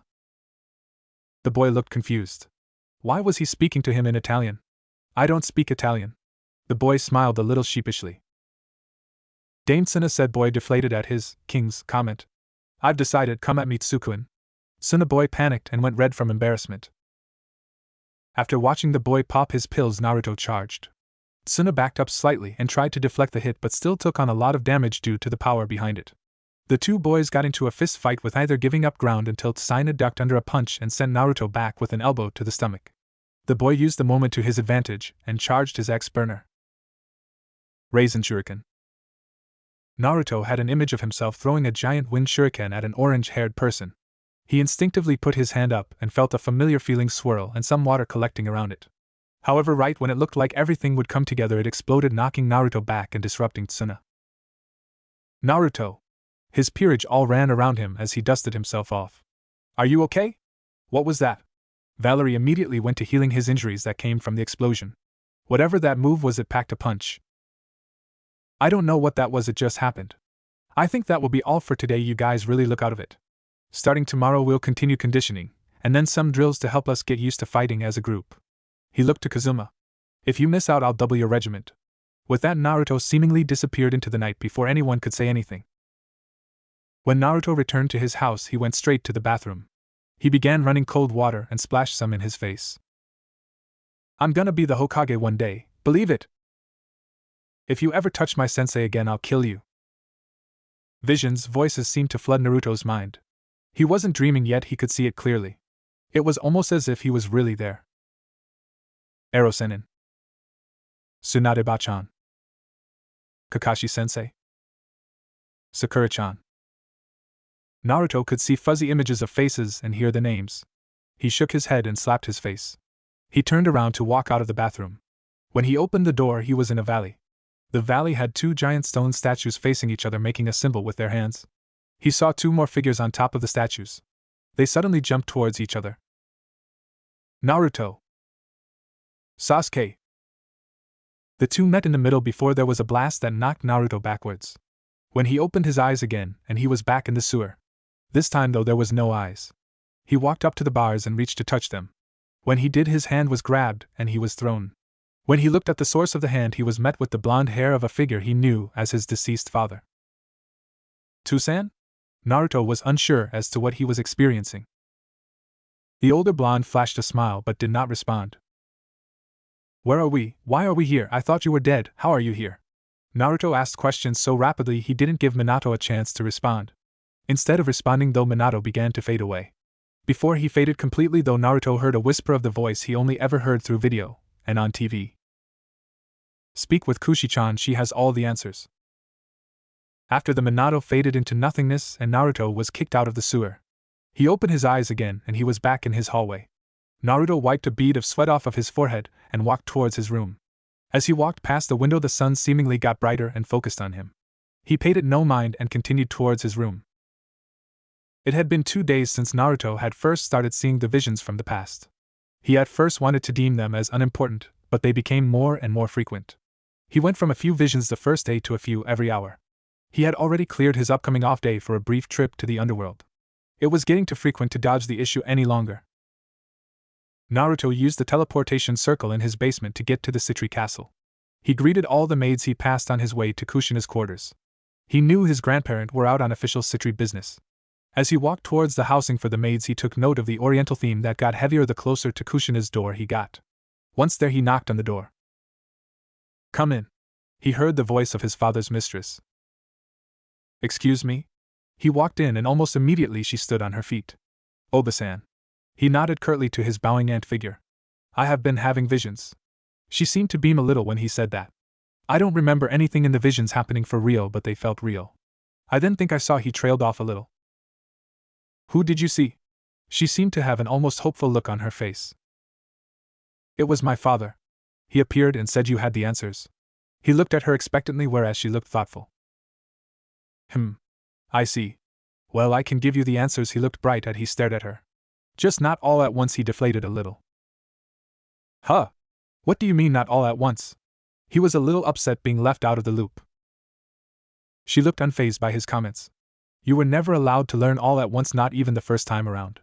She mumbled the last part out, and Naruto couldn't understand.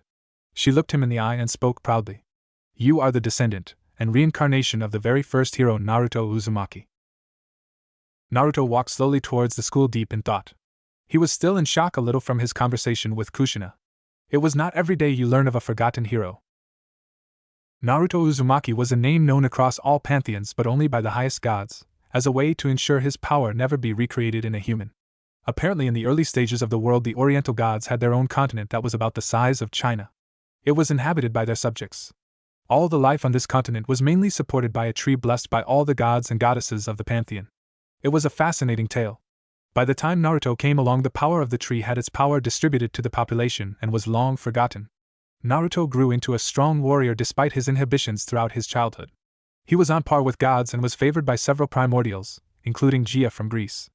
Naruto's popularity with the primordials made other gods weary of him. He was lured into a trap by a coalition of Mesopotamian and Slavic gods, leading to his death, with the aid of a white snake. The Oriental gods, angered by this, vowed revenge. Naruto was subsequently reincarnated several times over history. Most of his reincarnations enjoyed a quiet life, whereas a few were warriors once again. One was a king favored by Ares. He thought about his mother before gaining a pained expression. He remembered what Kushina said. I am the reincarnation of Naruto's first mother. Minato was the first reincarnation of his mother. Every time we have been reincarnated, one or both of us have been deceased. Naruto looked confused. In your first life, both of us died the night of your birth. When we are reincarnated, we always meet and fall in love. Sometimes, though, you are born to another mother. Once you were the son of a queen who had an affair with Minato. He was then killed by the king. In every situation, whoever is your biological parent dies shortly after your birth. This time it was Minato's time. Kushina had tears in her eyes from having to bury her love another time. Naruto was still told Kushina was not his mother. She wouldn't be the mother to him until possibly the next reincarnation. At least the frequency of the visions dropped, though. Now he only received them when it pertained to a situation he was in. He found that out when he was training and heard a bell. Naruto was shaken out of his thoughts by a loud scream. IDROOT. W, what are you taking out in front of the public? It sounded like Issei. Naruto was informed by Rias that Zenobia was gunning for Issei hard. Apparently she wanted babies with a strong being. Her options were limited between Issei, the Sekurudai, and Naruto, the strongest devil around. Luckily, Naruto has been MIA for the most part. Naruto arrived in class and was shocked to see his grandparents, Lord and Lady Citri. He expected them to be on business trips, not at class visitations. He looked at the other parents and noticed Xiaticus Gremory was there along with Surzex and Graphia. He took his seat as class began. Class was going by nicely. Naruto did feel the need to utterly destroy Issei for some reason. With Issei. Issei looked down at his hands and realized he had created a statue of Rias in nothing but her underwear, and bra, in a seductive pose, winking and blowing a kiss. He never realized he was making it until he was completely finished. He was actually joyful that he made it, though. Suddenly he felt a chill go down his back. I'm getting this most ominous feeling to avoid Naruto-senpai later. Back with Naruto. Did you hear? Issei of the perverted trio made a figurine of Rias One-sama near naked. All the devils looked towards Naruto and saw an ominous red and black cloud protruding from him. I'm gonna kill him, no, death would be too easy. Maybe I should unseal those memories and have Bova chase him. The others could do nothing but pray, even with the headaches, that Naruto didn't kill Issei. Rias suddenly smirked, though. Now she had a present to give Naruto for his birthday, and she could tell Naruto was fiercely protective of her. The longer Naruto had to think on the situation led to his shroud growing. It really was frightening. After class. Issei, can I have that figurine? Rias asked with a cute tilt of the head. The boy immediately handed it over to his king, with no second thought. It's incredibly well made. What else was I supposed to tell you? Rias started mumbling, but Issei heard her just fine. You were supposed to warn him, Bucho. Akino spoke with her motherly smile on her face. Oh yes, thank you, Akino. Issei, whatever you do, don't meet with Naruto alone. He might kill you. No, wait, killing you might be too easy for him. The girls started rambling about what Naruto might do to Issei. Kiba soon arrived, explaining there was a photography event happening in the gym. With nothing better to do, the ORC went. When they arrived, Issei was shocked because there was a magical girl twirling, allowing students to take pictures of her. As he got closer to the scene, he had only one thought. Her skirt was short, her panties were being exposed. The moment Issei was done with that thought process, he shivered and suddenly felt a pulse of Naruto's power, with the room getting several degrees colder. Not that Issei noticed, since he went back to checking out the magical girl. Rias looked at Issei and had a sense of dread. That pulse was obviously a harbinger. If Naruto happened to arrive before the boys stopped checking out the one and only Leviathan, a lot of boys would be exposed to the supernatural world. Hey, disperse, disperse. Today's the day for displaying classes to the public. Don't make a ruckus in this place. Saji, he was doing his job properly.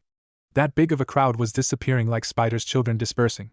The young men with the cameras who were photographing were also leaving reluctantly due to Saji's pushing. The remaining people were our group and Saji's group, and the cosplay girl. You, please don't wear that kind of costume. Wait, would you be a parent perhaps? Even if that's the case, you know there's a dress code according to the place. This is troublesome. The boy started rambling to the girl who looked as if she was always having fun no matter the situation. But this is my uniform. The girl performed a pose that nearly made Issei drool. He never noticed the temperature still dropping. Sona-chan. Found you. After finding Sona, the cosplay girl happily clung to Kaicho. Sarah-chan, I don't know if Sona can breath. A man who looked like Sona spoke from behind the group of devils. It's Leviathan-sama. Rias whispered into the ears of both Saji and Issei. The super beauty is Mao-sama. No, indeed she's a super beauty. Even though she is Kaisha's Wani-sama, her beauty is something that won't lose to Bucho. Huge as well. While showing her thighs from a slit, I imagined a female Mao-sama who would speak sensual words from her glossy lips. Issei nearly keeled over in a heart attack when his next thought left his mouth. Naruto-senpai's Ka-sen. I'm dead, I just checked out his mother, he'll kill me. Yes, my Ka-tan was the woman you were just checking out.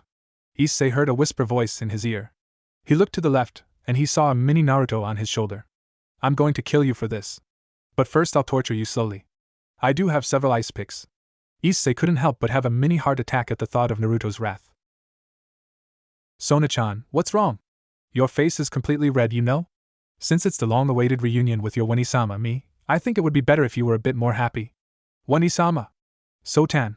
Calling each other like that and embracing each other in a yuri way, that sort of development is fine with me as well, Wani-chan. Kaicho said with an unsatisfied expression, while twitching near her eyes. Oh Wani-sama.